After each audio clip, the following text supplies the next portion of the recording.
ಹರಿ ಓಂ. ಅಭ್ರಮಂ ಭಂಗರಹಿತಂ ಅಜಡಂ ವಿಮಲಂ ಸದಾ ಆನಂದತೀರ್ಥಮತುಲಂ ಭಜೆ ತಾಪತ್ರಯಾಪಹಂ. ಮಧ್ವನವಮಿಯ ಈ ಪರ್ವಕಾಲದಲ್ಲಿ ಬೆಳಿಗ್ಗೆಯಿಂದ ಅನೇಕ ಕಾರ್ಯಕ್ರಮಗಳು ವಿದ್ಯಾಪೀಠದಲ್ಲಿ ನಡೆದಿವೆ. ಇವತ್ತು ಸಾಯಂಕಾಲದ ಈ ಪ್ರವಚನ ಯಜ್ಞ ಇವಾಗ ಪ್ರಾರಂಭವಾಗ್ತಾ ಇದೆ. ಮೊದಲಿಗೆ ಶ್ರೀ ಪೂರ್ಣಪ್ರಜ್ಞಾ ವಿದ್ಯಾಪೀಠದಲ್ಲಿ ಅಧ್ಯಾಪಕರಾಗಿರುವಂತಹ ಶ್ರೀ ಗುರುರಾಜಾಚಾರ್ಯ ಕುಲಕರ್ಣಿಯವರು ಮಧ್ವಾಚಾರ್ಯರ ವೇದವ್ಯಾಖ್ಯಾನ ಪದ್ಧತಿ ಯಾವ ರೀತಿಯಾಗಿದೆ, ಅದರ ವೈಶಿಷ್ಟ್ಯ ಮೊದಲಾದ ಅನೇಕ ಅಪೂರ್ವವಾದ ವಿಚಾರಗಳನ್ನು ಕೆಲವು ಕಾಲ ನಿರೂಪಣೆ ಮಾಡ್ತಾರೆ. ಆಚಾರ್ಯರಿಗೆ ಪ್ರಣಾಮಪೂರ್ವಕವಾಗಿರುವಂತಹ ಸ್ವಾಗತ.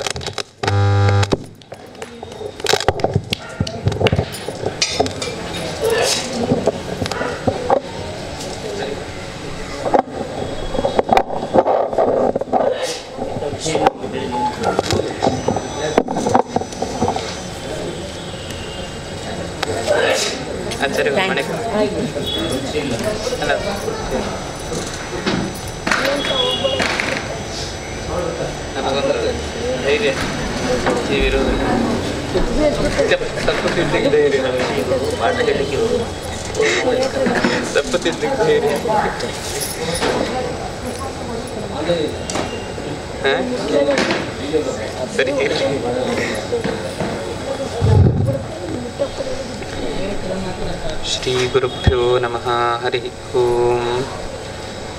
ಕರೋತು ಮಮ ಕಲ್ಯಾಣಂ ಹರಿರ್ಹಯಮುಖಾಭಿದಃ ಗುರುಶ್ಚ ಮಧ್ವನಾಮಾ ಮೇ ವರದೋಸ್ತು ನಿರಂತರಂ.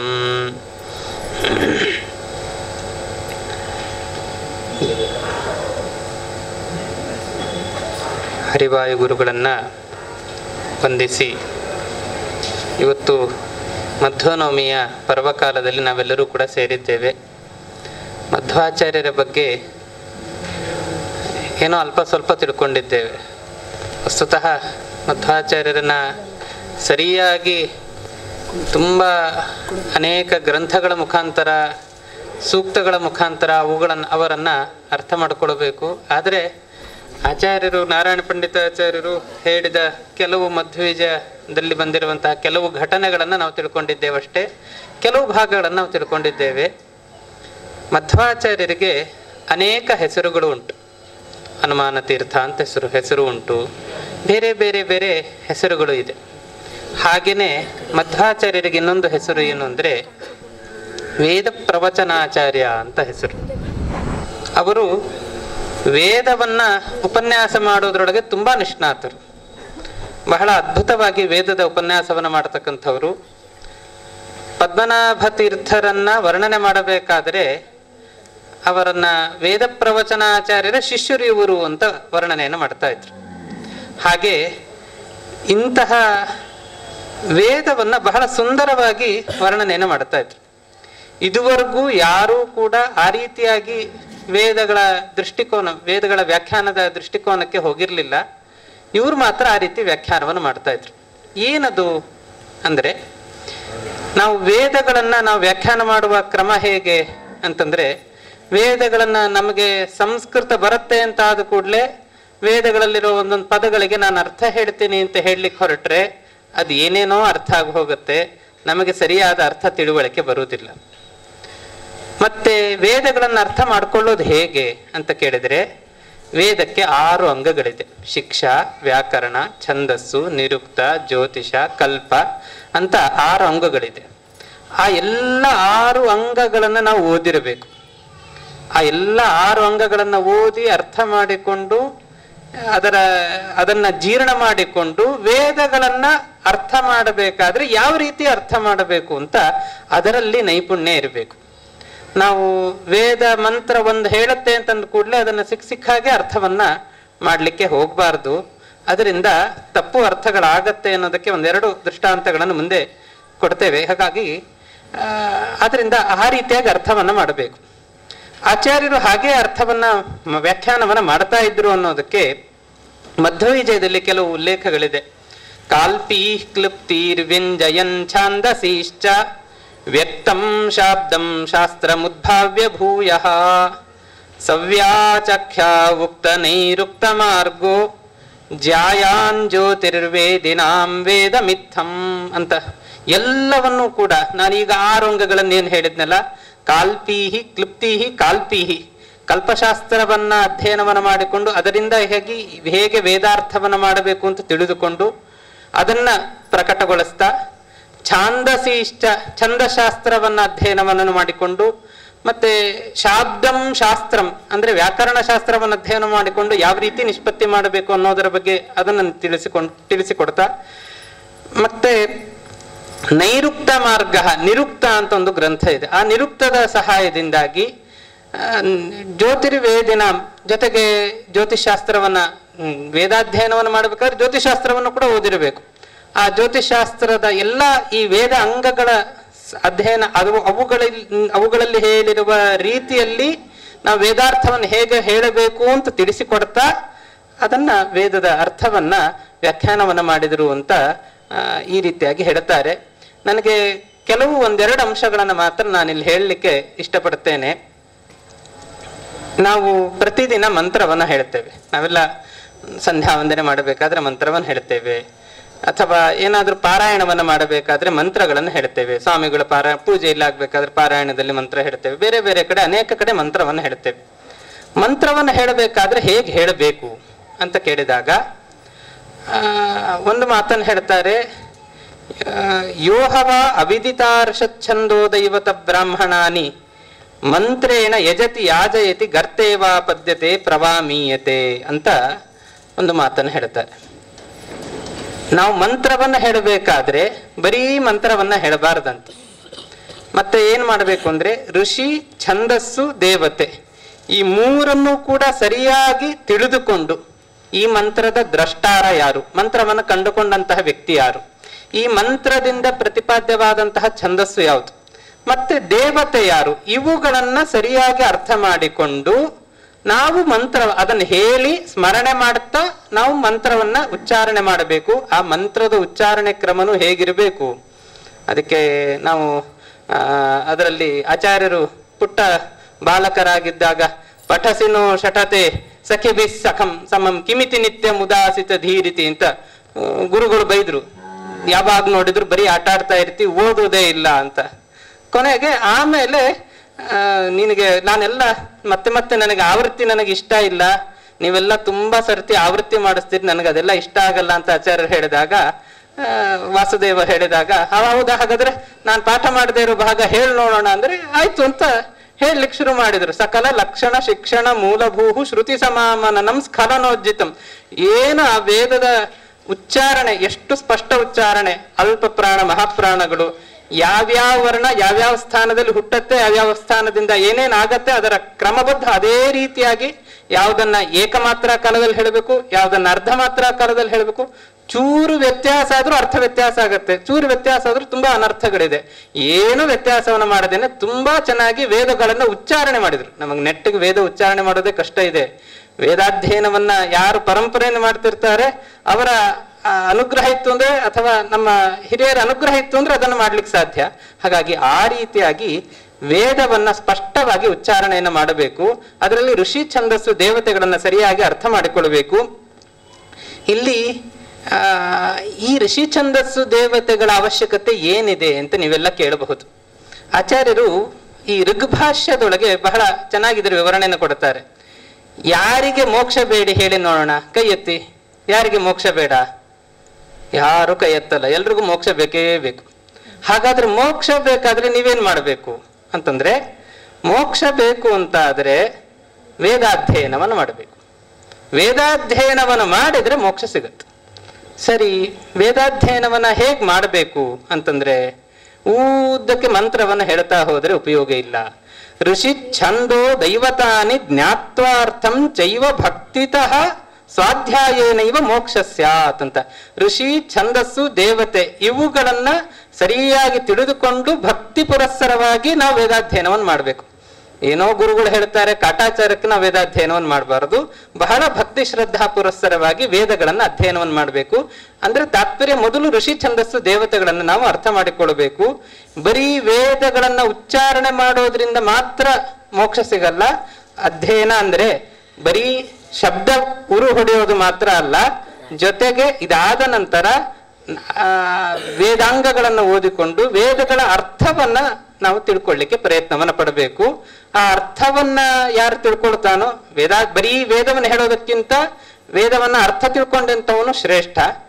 ಅವನಿಗಿಂತಲೂ ಕೂಡ ಯಾರು ವ್ಯಾಖ್ಯಾನವನ್ನ ಮಾಡ್ತಾನೋ, ಅವನಿಗಿಂತಲೂ ಕೂಡ ವಿಶೇಷವಾಗಿ ಹೊಸದಾದ ಅರ್ಥಗಳನ್ನು ಯಾರು ಕಂಡುಕೊಳ್ತಾನೋ ಅವನು ಅತ್ಯಂತ ಶ್ರೇಷ್ಠ ಅಂತನೋ ಮಾತುಗಳನ್ನೆಲ್ಲವನ್ನು ಕೂಡ ಹೇಳ್ತಾರೆ. ಸರಿ, ಒಟ್ಟಾರೆ ಇಲ್ಲಿ ಋಷಿ ಛಂದಸ್ಸು ದೇವತೆಗಳನ್ನ ನಾವು ತಿಳ್ಕೊಳ್ಬೇಕು ಅನ್ನೋದರ ಬಗ್ಗೆ ಬಂತು. ಒಂದು ಸಾಮಾನ್ಯವಾಗಿ ಋಷಿ ಛಂದಸ್ಸು ದೇವತೆಗಳನ್ನ ನಾವು ತಿಳ್ಕೊಳ್ಬೇಕು ಅಂತ ಹೇಳಿದಾಗ ಯಾರು ಇದಕ್ಕೆ ಈ ವೇದಗಳಿಗೆಲ್ಲ ಋಷಿಗಳು ಯಾರು ಅಂತ ಕೇಳಿದ್ರೆ ಅದಕ್ಕೆ ಹೇಳ್ತಾರೆ, ಹಯಗ್ರೀವ ದೇವರೇ ನಿಜವಾಗ್ಲೂ ಋಷಿ ಅಂದ್ರೆ ಕಂಡುಕೊಂಡಿರುವಂಥವನು. ಮೊದಲು ದ್ರಷ್ಟಾರ ಯಾರು ಅಂತಂದ್ರೆ ಹಯಗ್ರೀವ ದೇವರು. ಹಯಗ್ರೀವಾದಿಮಾ ವಿದ್ಯಾ ಶ್ವಸಿತತ್ವೇನ ನಿಸ್ಸೃತಾಹ ಅಂತ ಹಯಗ್ರೀವ ದೇವರಿಂದ ಎಲ್ಲವೂ ಕೂಡ ಶ್ವಾಸದಂತೆ ಅನಾಯಾಸವಾಗಿ ಎಲ್ಲವೂ ಕೂಡ ಹೊರಬಂದಿದೆ ಅಂತ ಹೇಳ್ತಾರೆ. ಅದರಿಂದಾಗಿ ಹಯಗ್ರೀವ ದೇವರೇ ಇದಕ್ಕೆ ಮೊದಲ ದ್ರಷ್ಟಾರರು. ಅದರ ನಂತರ ಬ್ರಹ್ಮದೇವರು, ವಾಯುದೇವರು. ಯಾಕೆಂದ್ರೆ ಅದರ ನಂತರ ಅವರು ಪರಮಾತ್ಮನಿಂದ ಉಪದೇಶವನ್ನ ಪಡೆದುಕೊಂಡಂಥವ್ರು ಅವರು. ನಂತರ ಗರುಡ, ಶೇಷ, ರುದ್ರರು. ಹೀಗೆ ಇಷ್ಟು ಇವರೆಲ್ಲ ವೇದಗಳನ್ನ ವೇದ ಅಂದ್ರೆ ಋಗ್ವೇದ, ಯಜುರ್ವೇದ, ಸಾಮವೇದ ಎಲ್ಲವನ್ನು ಕೂಡ ಕಂಡುಕೊಂಡಂಥವರು. ಅದಾದ ನಂತರ ವಿಶೇಷವಾಗಿ ಇಂದ್ರದೇವರು ಋಗ್ವೇದ ದ್ರಷ್ಟಾರರು, ಸೂರ್ಯದೇವರು ಯಜುರ್ವೇದ ದ್ರಷ್ಟಾರರು, ಮತ್ತೆ ಚಂದ್ರ ಸಾಮವೇದ ದ್ರಷ್ಟಾರ, ಹಾಗೆ ಅಗ್ನಿದೇವರು ಅಥರ್ವವೇದ ದ್ರಷ್ಟಾರರು ಅಂತ ಹೀಗೆ.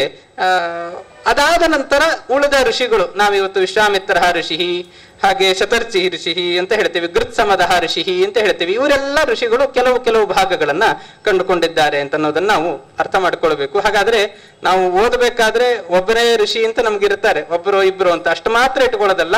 ಅದಲ್ಲದೇನೆ ಮೇಲ್ಗಡೆಯಿಂದ ತಾರತಮ್ಯ ಕ್ರಮಕ್ಕನುಗುಣವಾಗಿ ಎಲ್ಲರೂ ಕೂಡ ಋಷಿಗಳಿದ್ದಾರೆ ಅನ್ನೋ ಚಿಂತನೆಯನ್ನ ನಾವು ಮಾಡ್ಕೊಳ್ಬೇಕು. ಜೊತೆಗೆ ಛಂದಸ್ಸಿಗೆ ಅಭಿಮಾನಿ ದೇವತೆ, ಒಂದೊಂದು ಛಂದಸ್ಸು ಇದೆ, ಒಂದೊಂದು ಮಂತ್ರಗಳು ಒಂದೊಂದು ಛಂದಸ್ಸಿನಲ್ಲಿರುತ್ತೆ. ಗಾಯತ್ರಿ, ಉಷ್ಣಿಕ್, ಅನುಷ್ಟುಪ್, ಬೃಹತಿ, ಪಂಕ್ತಿ, ತ್ರಿಷ್ಟುಪು, ಜಗತಿ ಮೊದಲಾದಂತಹ ಛಂದಸ್ಸು. ಈ ಛಂದಸ್ಸುಗಳಲ್ಲಿ ಈ ಮಂತ್ರಗಳು ಇರುತ್ತೆ. ಆ ಎಲ್ಲ ಛಂದಸ್ಸುಗಳು ಯಾವ ಛಂದಸ್ಸು ಅಂತ ತಿಳ್ಕೊಂಡ್ರೆ ಸಾಲದು, ಛಂದೋಭಿಮಾನಿಯಾದಂತಹ ದೇವತೆಗಳನ್ನ ನಾವು ತಿಳ್ಕೊಳ್ಬೇಕು. ಛಂದೋಭಿಮಾನಿಯಾದಂತಹ, ಈಗ ಉದಾಹರಣೆಗೆ ಗಾಯತ್ರಿಗೆ ಅಭಿಮಾನಿ ದೇವತೆ ಲಕ್ಷ್ಮೀ ದೇವಿ, ಸರಸ್ವತಿ ದೇವಿ, ಭಾರತೀ ದೇವಿ, ಗರುಡ ದೇವರು, ಸ್ವಾಹಾದೇವಿ, ಹೀಗೆ ಇಷ್ಟೊಂದು ಜನ ದೇವತೆಗಳು ಇದ್ದಾರೆ. ಉಷ್ಣಿಕ್ ಛಂದಸ್ಸಿಗೆ ಸಂಜ್ಞಾದೇವಿ, ಅನುಷ್ಟುಪ್ ಛಂದಸ್ಸಿಗೆ ಸರಸ್ವತಿ, ರೋಹಿಣಿ, ಬೃಹತಿ ಛಂದಸ್ಸಿಗೆ ಲಕ್ಷ್ಮಿ, ಸರಸ್ವತಿ, ಭಾರತಿ, ಹೀಗೆ ಎಲ್ಲ ಪ್ರತಿಯೊಂದು ಛಂದಸ್ಸಿಗೂ ಕೂಡ ತತ್ತದ ಅಭಿಮಾನಿ ದೇವತೆಗಳು ಇದ್ದಾರೆ. ನಾವು ವೇದಾಧ್ಯಯನವನ್ನು ಮಾಡಬೇಕಾದ್ರೆ ಆ ಛಂದೋಭಿಮಾನಿ ದೇವತೆಗಳನ್ನು ನಾವು ನೆನಪು ಮಾಡಿಕೊಳ್ಬೇಕು. ಮತ್ತೆ ಜೊತೆಗೆ ದೇವತೆಯನ್ನು ಕೂಡ ನಾವು ನೆನಪವನ್ನು ಮಾಡಿಕೊಳ್ಬೇಕು. ದೇವತೆಯನ್ನ ಅಂದ್ರೆ ಎಲ್ಲದಕ್ಕೂ ಕೂಡ ಇಡೀ ಸಮಗ್ರ ವೇದಕ್ಕೆ ಮುಖ್ಯ ದೇವತೆ ನಾರಾಯಣ ಪರಮಾತ್ಮ. ಅದಾದ ನಂತರ ಪರಮಾತ್ಮನಲ್ಲೇ ಪ್ರಸಿದ್ಧವಾದಂತಹ ಕೆಲವು ಸೂಕ್ತಗಳಿದೆ. ಕೆಲವು ವೇದಗಳು, ಕೆಲವು ಭಾಗಗಳು ಪುರುಷ ಸೂಕ್ತ ಇದೆ, ಅದು ಪರಮಾತ್ಮನನ್ನು ಮಾತ್ರ ಹೇಳುತ್ತೆ. ಆದ್ರೆ ಅಂತ ಕೆಲವು ಭಾಗಗಳನ್ನು ಬಿಟ್ಟು ಲಕ್ಷ್ಮೀ ದೇವಿಯನ್ನ ಉಳಿದ ವೇದಗಳೆಲ್ಲವೂ ಕೂಡ ಹೇಳುತ್ತೆ. ಪರಮಾತ್ಮ ಮತ್ತು ಲಕ್ಷ್ಮಿಯಲ್ಲೇ ಪ್ರಸಿದ್ಧವಾದ ಕೆಲವು ಭಾಗಗಳನ್ನು ಬಿಟ್ಟು ಉಳಿದ ವೇದಗಳು ವಾಯುದೇವರನ್ನ, ಬ್ರಹ್ಮದೇವರನ್ನ ಹೇಳುತ್ತೆ. ಹೀಗೆ ಎಲ್ಲರೂ ಕೂಡ ಕ್ರಮವಾಗಿ ತಾರತಮ್ಯ ಕ್ರಮಕ್ಕೆ ಅನುಗುಣವಾಗಿ ತತ್ತತ್ ಮಂತ್ರ ಪ್ರತಿಪಾದ್ಯರಾದಂತಹ ದೇವತೆಗಳಾಗಿರ್ತಾರೆ. ಒಟ್ಟಾರೆ ಈ ಋಷಿ ಛಂದೋ ದೇವತೆಗಳನ್ನ ನಾವು ತದಭಿಮಾನಿ ದೇವತೆಗಳನ್ನ, ಋಷಿಗಳನ್ನ, ಛಂದೋಭಿಮಾನಿ ದೇವತೆ ಇವುಗಳನ್ನೆಲ್ಲವನ್ನೂ ಕೂಡ ಸರಿಯಾಗಿ ಅರ್ಥವನ್ನ ಮಾಡಿಕೊಂಡು ನಾವು ವೇದವನ್ನ ಚಿಂತನೆ ಮಾಡಬೇಕು. ಇನ್ನೊಂದು ಅಂಶವನ್ನ ನಾನು ಹೇಳ್ತೇನೆ. ಈಗ ನಾವು ಉಳಿದ ಯಾರೂ ಕೂಡ ವೇದದ ಮಂತ್ರದಲ್ಲಿ ಬರುವಂತಹ ಸ್ವರಗಳಿಗೆ ಅರ್ಥವನ್ನು ಯಾರು ಕೂಡ ಹೇಳಲಿಲ್ಲ. ಸ್ವರಗಳಿಗೆ ಉದಾತ್ತ, ಅನುದಾತ್ತ, ಸ್ವರಿತ ಅಂತ ಈ ಸ್ವರಗಳಿದೆ. ಈ ಸ್ವರಗಳಿಗೆ ಅರ್ಥವನ್ನು ಹೇಳಲಿಕ್ಕೆ ಹೋಗ್ಲಿಲ್ಲ. ಆದ್ರೆ ಆಚಾರ್ಯರು ಹೇಳ್ತಾರೆ ಉದಾತ್ತ, ಅನುದಾತ್ತ, ಸ್ವರಿತ ಇವುಗಳಿಗೂ ಕೂಡ ಅರ್ಥ ಇದೆ. ಅಗ್ನಿಮೀಳೆ ಪುರೋಹಿತಂ, ಅಲ್ಲಿ ಪುರೋಹಿತಂ ಅಂತನ್ನುವಲ್ಲಿ ರೋ ಅಂತ ಅನ್ನೋದು ಉದಾತ್ತ ಆಗಿದೆ. ಉದಾತ್ತ ಆಗಿರೋದ್ರಿಂದಾಗಿ ಅದಕ್ಕೊಂದು ಅರ್ಥ ಸಿಗತ್ತೆ. ಏನು ಅಂತಂದ್ರೆ ಉದಾತ್ತಸ್ಯ ಉಚ್ಚತಾರ್ಥತ, ಇವನು ಅತ್ಯಂತ ಉತ್ಕೃಷ್ಟ, ಇವನು ಉಚ್ಚದಲ್ಲಿರುವಂಥವನು ಅಂತ ಅನ್ನೋ ಅಭಿಪ್ರಾಯ ಅದರಿಂದ ಗೊತ್ತಾಗತ್ತೆ. ಅನುದಾತ್ತ ಎಲ್ಲಾದ್ರೂ ಬಂದ್ರೆ ದೃಢತೆ, ಹೀಗೆ ಅಂತ ಒಂದು ದಾರ್ಢ್ಯವನ್ನ ತಿಳಿಸಿಕೊಡುತ್ತೆ. ಮತ್ತೆ ಸ್ವರಿತ ಸ್ವರ ಬಂತು ಅಂತಂದ್ರೆ ಅದರಲ್ಲಿ ನೀಚತ್ವ ಅಂತ ಅನ್ನೋದು ಗೊತ್ತಾಗತ್ತೆ. ಹೀಗೆ ಈ ಅರ್ಥಗಳು ಒಂದೊಂದಕ್ಕೆ ಒಂದೊಂದು ಸ್ವರಗಳಿಗೂ ಕೂಡ ಅರ್ಥ ಇದೆ ಅಂತ. ಹಿಂದಿನ ಯಾರೂ ಕೂಡ ಆಚಾರ್ಯರು ಸ್ವರಗಳಿಗೆ ಅರ್ಥ ಇದೆ ಅಂತ ಹೇಳಿರ್ಲಿಲ್ಲ. ಆದ್ರೆ ಆಚಾರ್ಯರು ಮಾತ್ರ ತಿಳಿಸಿಕೊಟ್ಟಿರುವಂತಹ ಒಂದು ವಿಶೇಷ ಅಂಶ ಅಂದ್ರೆ ಸ್ವರಗಳಿಗೂ ಅರ್ಥ ಇದೆ. ನಾನರ್ಥಕ ಸ್ವರೋವಾಪಿ ಸ್ವರೋವ ವರ್ಣಾನಾಂ ವೈದಿಕೇಪಿವ ಅಂತ ಐತರೇಯ ಭಾಷ್ಯದೊಳಗೆ ಹೇಳ್ತಾರೆ. ಒಂದು ಸ್ವರಕ್ಕೂ ಕೂಡ ಅರ್ಥ ಇಲ್ಲ ಅಂತಿಲ್ಲ, ಎಲ್ಲಾ ಸ್ವರಗಳಿಗೂ ಕೂಡ ಅರ್ಥ ಇದೆ. ಹಾಗಾದ್ರೆ ಒಂದು ಅಲ್ಲಿ ಟೀಕಾರಾಯರು ಒಂದು ಜಿಜ್ಞಾಸೆಯನ್ನು ಮಾಡ್ಕೊಳ್ತಾರೆ. ಸ್ವರಗಳಿಗೆ ಅರ್ಥ ಇದೆ, ಒಂದೊಂದಕ್ಕೆ ಒಂದೊಂದು ಅರ್ಥವನ್ನು ಹೇಳಿದ್ರಿ. ಒಂದು ಪದದೊಳಗೆ ಉದಾತ್ತ ಸ್ವರನೂ ಇದೆ, ಅನುದಾತ್ತ ಸ್ವರನೂ ಇದೆ. ಆವಾಗ ಎರಡು ಅರ್ಥ ಹೇಳ್ತೀರೋ ಅಥವಾ ಮೂರು ಒಂದು ದೊಡ್ಡ ಪದ ಇದೆ, ಅದರಲ್ಲಿ 2-3 ಸ್ವರಗಳು ಸೇರಿಕೊಂಡ್ರೆ ಅವಾಗ ಯಾವ ಅರ್ಥ ಹೇಳ್ತೀರಿ ಅಂತಂದ್ರೆ ಆ ಮಂತ್ರದ್ರಷ್ಟಾರನಿಗೆ ಯೋಗ್ಯವಾದಂತಹ ಯಾವ ಅರ್ಥವನ್ನು ಹೇಳಬೇಕು ಅನ್ನೋದು ಅವನ ದ್ರಷ್ಟೃವಿನ ಬುದ್ಧಿಯಲ್ಲಿದೆಯೋ ಆ ಅರ್ಥವನ್ನು ನಾವು ಅಲ್ಲಿ ಹೇಳ್ತಕ್ಕಂಥದ್ದು ಯುಕ್ತವಾಗಿದೆ ಅಂತ ಹೀಗೆ ಹೇಳ್ತಾ, ಒಟ್ಟಾರೆ ಇಷ್ಟು ಅರ್ಥಗಳನ್ನು ಹೇಳ್ತಾ, ಬರೀ ನಾವು ಈ ಮಂತ್ರಗಳನ್ನ ಇಷ್ಟೇ ನಾವು ಚಿಂತನೆ ಮಾಡತಕ್ಕಂಥದ್ದಲ್ಲ, ಜೊತೆಗೆ ಈ ಮಂತ್ರಗಳಿಗೆ ಪರಮಾತ್ಮ ಅಧ್ಯಾತ್ಮ ಪರವಾದಂತಹ ಅರ್ಥವನ್ನ ಮಾಡಬೇಕು. ನೀವೀಗ ಅಗ್ನಿ ಸೂಕ್ತ ಇದೆ, ಅಗ್ನಿ ಮೀಳೆ ಪುರೋಹಿತಂ. ಅಗ್ನಿ ಅಂತಂದ್ರೆ ಅಗ್ನಿ, ನಮಗೆ ಕಾಣಿಸ್ತಕ್ಕಂತಹ ಅಗ್ನಿ ಅಂದ್ರೆ ಬೆಂಕಿ. ಇವನನ್ನ ಅಥವಾ ಅಗ್ನಿ ದೇವತೆ ಇವನನ್ನ ಸ್ತೋತ್ರ ಮಾಡೋದು ಮಾತ್ರ ಅಲ್ಲ, ತದಂತರ್ಗತನಾದಂತಹ ಪರಮಾತ್ಮನನ್ನ ಚಿಂತನೆಯನ್ನ ಮಾಡತಕ್ಕಂಥದ್ದು. ಜೊತೆಗೆ ಅಧ್ಯಾತ್ಮ ಪರವಾದ ಒಂದು ಅರ್ಥವನ್ನು ಹೇಳ್ತಾರೆ. ಅಂದ್ರೆ ದೇಹ ಅಗ್ನಿ ಅಂತಂದ್ರೆ ಅಗ್ನಿಂ ಈಳೆ ಪುರೋಹಿತಂ. ಇಲ್ಲಿ ಅಗ್ನಿ ಈಳೆ ಪುರೋಹಿತಂ ಯಜ್ಞಸ್ಯ ದೇವ ಮೃತ್ಯುಜಂ ಹೋತಾರಂ ರತ್ನಧಾತಮಂ ಅಂತ. ಇಲ್ಲಿ ಅಗ್ನಿ ಅಂತಂದ್ರೆ ಇಂದ್ರಿಯಗಳೇ ಅಗ್ನಿ. ಅಲ್ಲಿ ಹೋತಾರಂ ಅಂತಂದ್ರೆ ವಿಷಯಗಳೆಂಬ ಆಹುತಿಗಳನ್ನ ಕೊಡತಕ್ಕಂಥದ್ದು. ಈ ರೀತಿಯಾಗಿ ಅಂದ್ರೆ ಅಧ್ಯಾತ್ಮ ಪರವಾಗಿಯೂ ಕೂಡ ನಮ್ಮ ದೇಹದ ಒಳಗೇನೂ ಕೂಡ ಇದನ್ನ ಸಮನ್ವಯ ಮಾಡ್ಲಿಕ್ಕೆ ಬರುತ್ತೆ. ಕೇವಲ ಮಂತ್ರಕ್ಕೆ ಮೇಲ್ನೋಟದ ಅರ್ಥವನ್ನ ಮಾತ್ರ ನಾವು ಇಟ್ಟುಕೊಳ್ಬಾರ್ದು. ಇದಕ್ಕೊಂದು ಇನ್ನೊಂದು ಸಣ್ಣ ದೃಷ್ಟಾಂತವನ್ನು ಕೊಟ್ಟು ಮುಗಿಸ್ತೇನೆ. ಈಗ ಒಂದು ಶುನಶೇಪರು ಕಂಡುಕೊಂಡಿರುವಂತಹ ಒಂದು ಮಂತ್ರ ಇದೆ. ಅದರಲ್ಲಿ ಉಲೂಖಲ ಎಚ್ಚಿದ್ಧಿತ್ವಂ ಗೃಹೇ ಗೃಹೇ ಉಲೂಖಲಕ ಯುಜ್ಯಸೆ ಇಹದ್ಯುಮತ್ತಮಂ ವದ ಜಯತಾಮಿವ ದುಂದುಬಿಹಿ ಅಂತ ವರ್ಣಕಲ್ಲನ್ನ ಒಂದು ಹೊಗಳುವಂತಹ ಮಂತ್ರ. ವರ್ಣಕಲ್ಲನ್ನು ಯಾರಾದ್ರೂ ಹೊಗಳ್ತಾರ? ವರ್ಣಕಲ್ಲನ್ನು ಹೊಗಳತಕ್ಕಂಥ ಒಂದು ಮಂತ್ರ ಇದೆ. ಹೇ ಉಲೂಖಲಕ ತ್ವಂ ಗೃಹೇ ಗೃಹೇ ಯುಜ್ಯಸೆ, ಪ್ರತಿಯೊಂದು ಯಾಗಶಾಲೆಗಳಲ್ಲೂ ಕೂಡ ನೀನು ಪೂಜ್ಯವಾಗಿ ನಿನ್ನನ್ನೆಲ್ಲರೂ ಕೂಡ ಪೂಜೆಯನ್ನ ಮಾಡ್ತಾರೆ ಅಂತ. ಹೇಗೆ ನೀನೇನ್ ಮಾಡ್ತೀಯ ಅಂತಂದ್ರೆ ಶಬ್ದವನ್ನ ಮಾಡ್ತೀಯ, ಹೇಗೆ ನಗಾರಿ ಶಬ್ದವನ್ನ ಮಾಡುತ್ತೋ ಆ ರೀತಿಯಾಗಿ ನೀನು ಕೂಡ ಶಬ್ದವನ್ನ ಮಾಡ್ತೀಯ ಅಂತ. ಈಗ ವರ್ಣಕಲ್ಲನ್ನ ಹೇಳಲಿಕ್ಕೆ ಒಂದು ಸೂಕ್ತ ಬೇಕಾ? ಜಡವಾದ ಪದಾರ್ಥವನ್ನ ಹೇಳಲಿಕ್ಕೆ ಸೂಕ್ತ ಬೇಕಾ ಅಂತಂದ್ರೆ ಇಲ್ಲಿ ನಾವು ವರ್ಣಕಲ್ಲನ್ನ ಹೇಳ್ತಾ ಇರೋದಲ್ಲ. ಆಚಾರ್ಯರು ಇಲ್ಲಿ ಅರ್ಥವನ್ನ ಮಾಡ್ತಾರೆ, ತದಭಿಮಾನಿ ದೇವತೆಯನ್ನ ನಾವಿಲ್ಲಿ ಲೆಕ್ಕಾಚಾರವನ್ನು ಇಟ್ಕೊಳ್ಬೇಕು. ವರ್ಣಕಲ್ಲಿಗೆ ಅಭಿಮಾನಿ ದೇವತೆ ಅಂತಂದ್ರೆ ಧರಾದೇವಿ. ಹಾಗಾಗಿ ಆ ಧರಾದೇವಿಯ ಪ್ರಾರ್ಥನೆಯನ್ನ ಮಾಡ್ತಾ ಇದ್ದಾರೆ. ನೀನು ಗೃಹೇ ಗೃಹೇ ಯುಜ್ಯಸೆ ಅಂತಂದ್ರೆ ಪ್ರತಿಯೊಂದು ಮನೆಗಳಲ್ಲಿ ಅಂತಂದ್ರೆ ಪ್ರತಿಯೊಂದು ಶರೀರಗಳಲ್ಲಿ ನೀನು ಅತ್ಯಂತ ಪೂಜ್ಯರಾಗಿದ್ದಿ ಅಂತ ಹೀಗೆ ಈ ರೀತಿಯಾಗಿ ಬರೀ ಅದನ್ನೇ ಆಚಾರ್ಯರು ಹೇಳ್ತಾ ತ್ರಯೋರ್ಥ ಸರ್ವವೇದೇಶು ಅಂತ. ಈ ವೇದಕ್ಕೆ ಅನೇಕ ಅರ್ಥಗಳಿದೆ, ಹಾಗಾಗಿ 3 ಅರ್ಥಗಳಿದೆ ಅಂತ ಹೀಗೆ ಹೇಳ್ತಾರೆ. ಆದ್ರಿಂದ ಕೇವಲ ಮೇಲ್ನೋಟದ ಅರ್ಥವನ್ನ ಮಾತ್ರ ನಾವು ಇಟ್ಕೊಳ್ಬಾರ್ದು. ಒಂದು ದೇವತಾ ಪರವಾದ ಅರ್ಥ, ಮತ್ತೆ ಶರೀರ ಪರವಾಗಿ ಅಧ್ಯಾತ್ಮ ಪರವಾದಂತಹ ಒಂದು ಅರ್ಥ, ತದಭಿಮಾನಿಯಾದಂತಹ ತದಂತರ್ಗತನಾದಂತಹ ಪರಮಾತ್ಮನನ್ನ ಹೇಳತಕ್ಕಂತಹ ಒಂದು ಅರ್ಥ, ಹೀಗೆ ಅನೇಕ ಅರ್ಥಗಳಿದೆ. ಆ ಅರ್ಥಗಳನ್ನ ನಾವು ಅರ್ಥೈಸಿಕೊಂಡು ವೇದಾಧ್ಯಯನವನ್ನ ಮಾಡಬೇಕು. ಹಾಗಾಗಿ ಈ ಅರ್ಥಗಳನ್ನು, ವೇದಗಳ ಅರ್ಥ ಚಿಂತನೆಯನ್ನ ನಮಗೆ ಆಚಾರ್ಯರೇ ಕರುಣಿಸಬೇಕು. ಅತ್ಯಂತ ಕ್ಲಿಷ್ಟವಾದಂತಹ ಗ್ರಂಥ ಋಗ್ಭಾಷ್ಯ. ಋಗ್ಭಾಷ್ಯದಲ್ಲಿ ಬಹಳ ತುಂಬಾ ವಿಸ್ತೃತವಾಗಿ ವಿವರಣೆಯನ್ನು ಮಾಡಿದ್ದಾರೆ. ಅಷ್ಟು ಹೇಳೋ ಶಕ್ತಿ ನನಗಿಲ್ಲ. ಏನೋ ಒಂದೆರಡು ಅಲ್ಪಮತಿಯಾಗಿ ಒಂದೆರಡು ಅಂಶ ಕಂಡಿದ್ದು ಅದನ್ನ ಹೇಳಿದ್ದೇನೆ. ಗುರುಗಳು ಹಿರಿಯರು ಎಲ್ಲ ಇದ್ದಾರೆ, ಏನಾದರೂ ತಪ್ಪುಗಳಿದ್ರೆ ಅದನ್ನ ಕ್ಷಮಿಸಿ ತಿದ್ದುಕೊಡಿ ಅಂತ ಕೇಳ್ತಾ ನನ್ನೆರಡು ಮಾತುಗಳನ್ನ ಗುರುಗಳ ಅಂತರ್ಯಾಮಿ ಆದಂತಹ ಪರಮಾತ್ಮನಲ್ಲಿ ಅರ್ಪಣೆ ಮಾಡ್ತೇನೆ. ಶ್ರೀಕೃಷ್ಣ ಅರ್ಪಣಮಸ್ತು. ಹೀಗೆ ನೀಡಿರುವಂತಹ ವಿಷಯ ಅತ್ಯಂತ ಕ್ಲಿಷ್ಟಕರವಾಗಿರುವಂತಹ ವಿಷಯ. ಅದು ಸಾಮಾನ್ಯ ಜನರಿಗೂ ಕೂಡ ಅದು ಅರ್ಥ ಮಾಡ್ಕೋಬೇಕು ಅಂದ್ರೆ ಬಹಳ ಪೂರ್ವ ಅಧ್ಯಯನ, ಶಾಸ್ತ್ರದ ಅಧ್ಯಯನ ಅಪೇಕ್ಷಿತ. ಆದರೂ ಕೂಡ ಆಚಾರ್ಯರು ಎಲ್ಲರಿಗೂ ಕೂಡ ಅರ್ಥವಾಗುವಂತೆ ಮನಮುಟ್ಟುವಂತೆ ಬಹಳ ಸುಂದರವಾಗಿ ನಿರೂಪಣೆ ಮಾಡಿದ್ದಾರೆ. ಅಂತ ಆಚಾರ್ಯರಿಗೆ ಪ್ರಣಾಮಪೂರ್ವಕವಾಗಿರುವಂತಹ ಕೃತಜ್ಞತೆಗಳನ್ನು ಸಲ್ಲಿಸುತ್ತಾ ಮುಂದೆ ಗುರುರಾಜಾಚಾರ್ಯ ಕಲ್ಕೂರ ಆಚಾರ್ಯರು ಇಲ್ಲಿ ಬಂದು ವ್ಯಾಸರಾಜರ ದೃಷ್ಟಿಯಲ್ಲಿ ಮಧ್ವಾಚಾರ್ಯರು ಎಂಬ ವಿಷಯವನ್ನು ಆಧರಿಸಿ ಕೆಲವು ನಿಮಿಷ ಮಾತಾಡುತ್ತಾರೆ.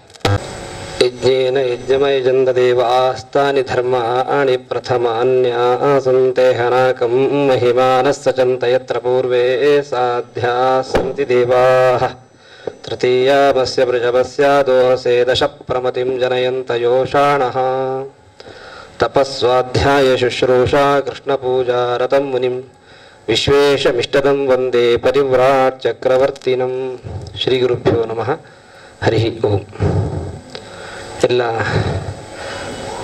ವಿದ್ವಜ್ಜನರಲ್ಲಿ ಭಕ್ತಿಪೂರ್ವಕ ಪ್ರಣಾಮಗಳನ್ನು ಸಲ್ಲಿಸ್ತಾ, ವ್ಯಾಸರಾಜರ ದೃಷ್ಟಿಯಲ್ಲಿ ಮಧ್ವಾಚಾರ್ಯರ ಬಗ್ಗೆ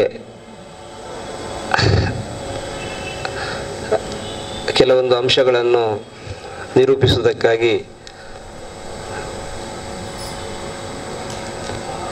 ಉಪಸ್ಥಿತರಿದ್ದೇನೆ. ವ್ಯಾಸರಾಜರು ಅವತಾರ ಮಾಡಿದ ಕಾಲದಲ್ಲಿ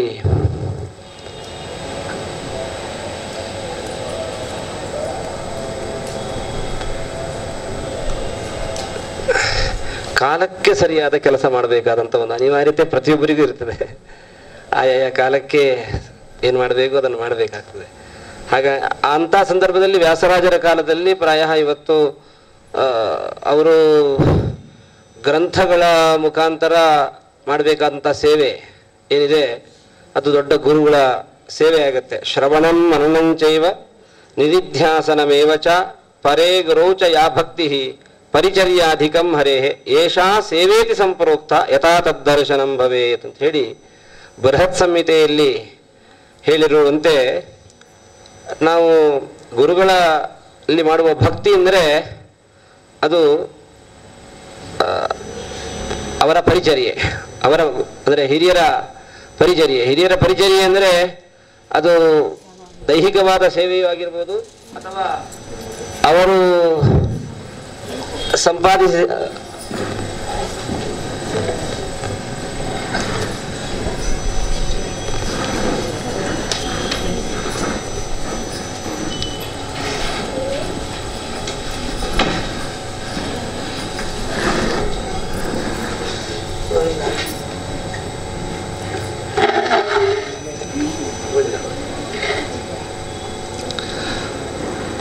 ಪೂಜ್ಯ ಶ್ರೀಪಾದರಿಗೆ ಭಕ್ತಿಪೂರ್ವಕ ಪ್ರಣಾಮಗಳನ್ನು ಸಲ್ಲಿಸ್ತಾ, ವ್ಯಾಸರಾಜರ ಏನು ಸಂಶೋಧನಾತ್ಮಕವಾಗಿರತಕ್ಕಂಥ ಸೇವೆ ಅದು ಅಪೂರ್ವವಾಗಿರತಕ್ಕಂಥ ಸೇವೆ. ಸೂತ್ರೇ ಭಾಷ್ಯೇ ಅನುಭಾಷ್ಯೇ ಸನ್ಯಾಯ ವಿವೃತ್ತೌ ಟೀಕಾಸು ಚ ಯದ ಅಸ್ಪಷ್ಟಂ ತಚ್ಚ ಸ್ಪಷ್ಟೀಕ್ರಿಯತೆ ಅಂತ ಹೇಳಿ ಅನೇಕ ಗ್ರಂಥರಾಶಿಗಳನ್ನು ಅವರು ಮಾಡಿದ್ದು, ಆಮೇಲೆ ಪ್ರಾಯ ಸಾಮಾಜಿಕವಾಗಿರತಕ್ಕಂತಹ ಎಷ್ಟೋ ಕಲ್ಯಾಣಗಳನ್ನು ಮಾಡಿದ್ದು, ಇದೆಲ್ಲದರ ಒಟ್ಟಿಗೆ ಕಾಲಕ್ಕೆ ಬೇಕಾಗಿರ್ತಕ್ಕಂಥ ಆ ಕಾಲಕ್ಕೆ ಬೇಕಾದದ್ದು ಏನು ಅಂದರೆ ಸಮಕಾಲದಲ್ಲಿ ಬಂದಿರತಕ್ಕಂತಹ ಗ್ರಂಥರಾಶಿಗಳಿಗೆ ಸಮಾನವಾಗಿರತಕ್ಕಂಥ ಒಂದು ಗ್ರಂಥಗಳಲ್ಲಿ ಬೆಳವಣಿಗೆ. ಆ ಕಾಲದಲ್ಲಿ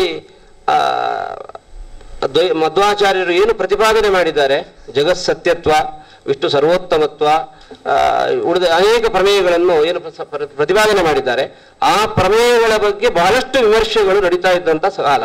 ಆ ಕಾಲಘಟ್ಟದಲ್ಲಿ ಎಲ್ಲೋ ಒಂದು ಕಡೆ ಇದು ಸ್ಪಷ್ಟ ಆಗ್ತಾ ಇಲ್ಲ, ಇದಕ್ಕೆ ಪ್ರತಿಯಾಗಿ ನಾವು ಉತ್ತರ ಕೊಡ್ಲಿಕ್ಕೆ ಬರ್ತಾ ಇಲ್ಲ ಅನ್ನುವಂಥ ಕಾಲಘಟ್ಟದಲ್ಲಿ ನಮ್ಮ ವ್ಯಾಸರಾಜರು ಬಹಳ ದೊಡ್ಡ ಸೇವೆಯನ್ನು ಮಾಡಿದ್ದಾರೆ. ತರ್ಕತಾಂಡವ, ಚಂದ್ರಿಕಾ, ಆಮೇಲೆ ನ್ಯಾಯಾಮೃತ ಅನ್ನುವಂಥ ಗ್ರಂಥಗಳನ್ನು ಬರೆದು ಮುನಿತ್ರಯರಲ್ಲಿ ಒಂದು ಸ್ಥಾನವನ್ನು ಪಡೆದುಕೊಂಡು ಇವತ್ತು ವಿರಾಜಮಾನರಾಗಿದ್ದಾರೆ.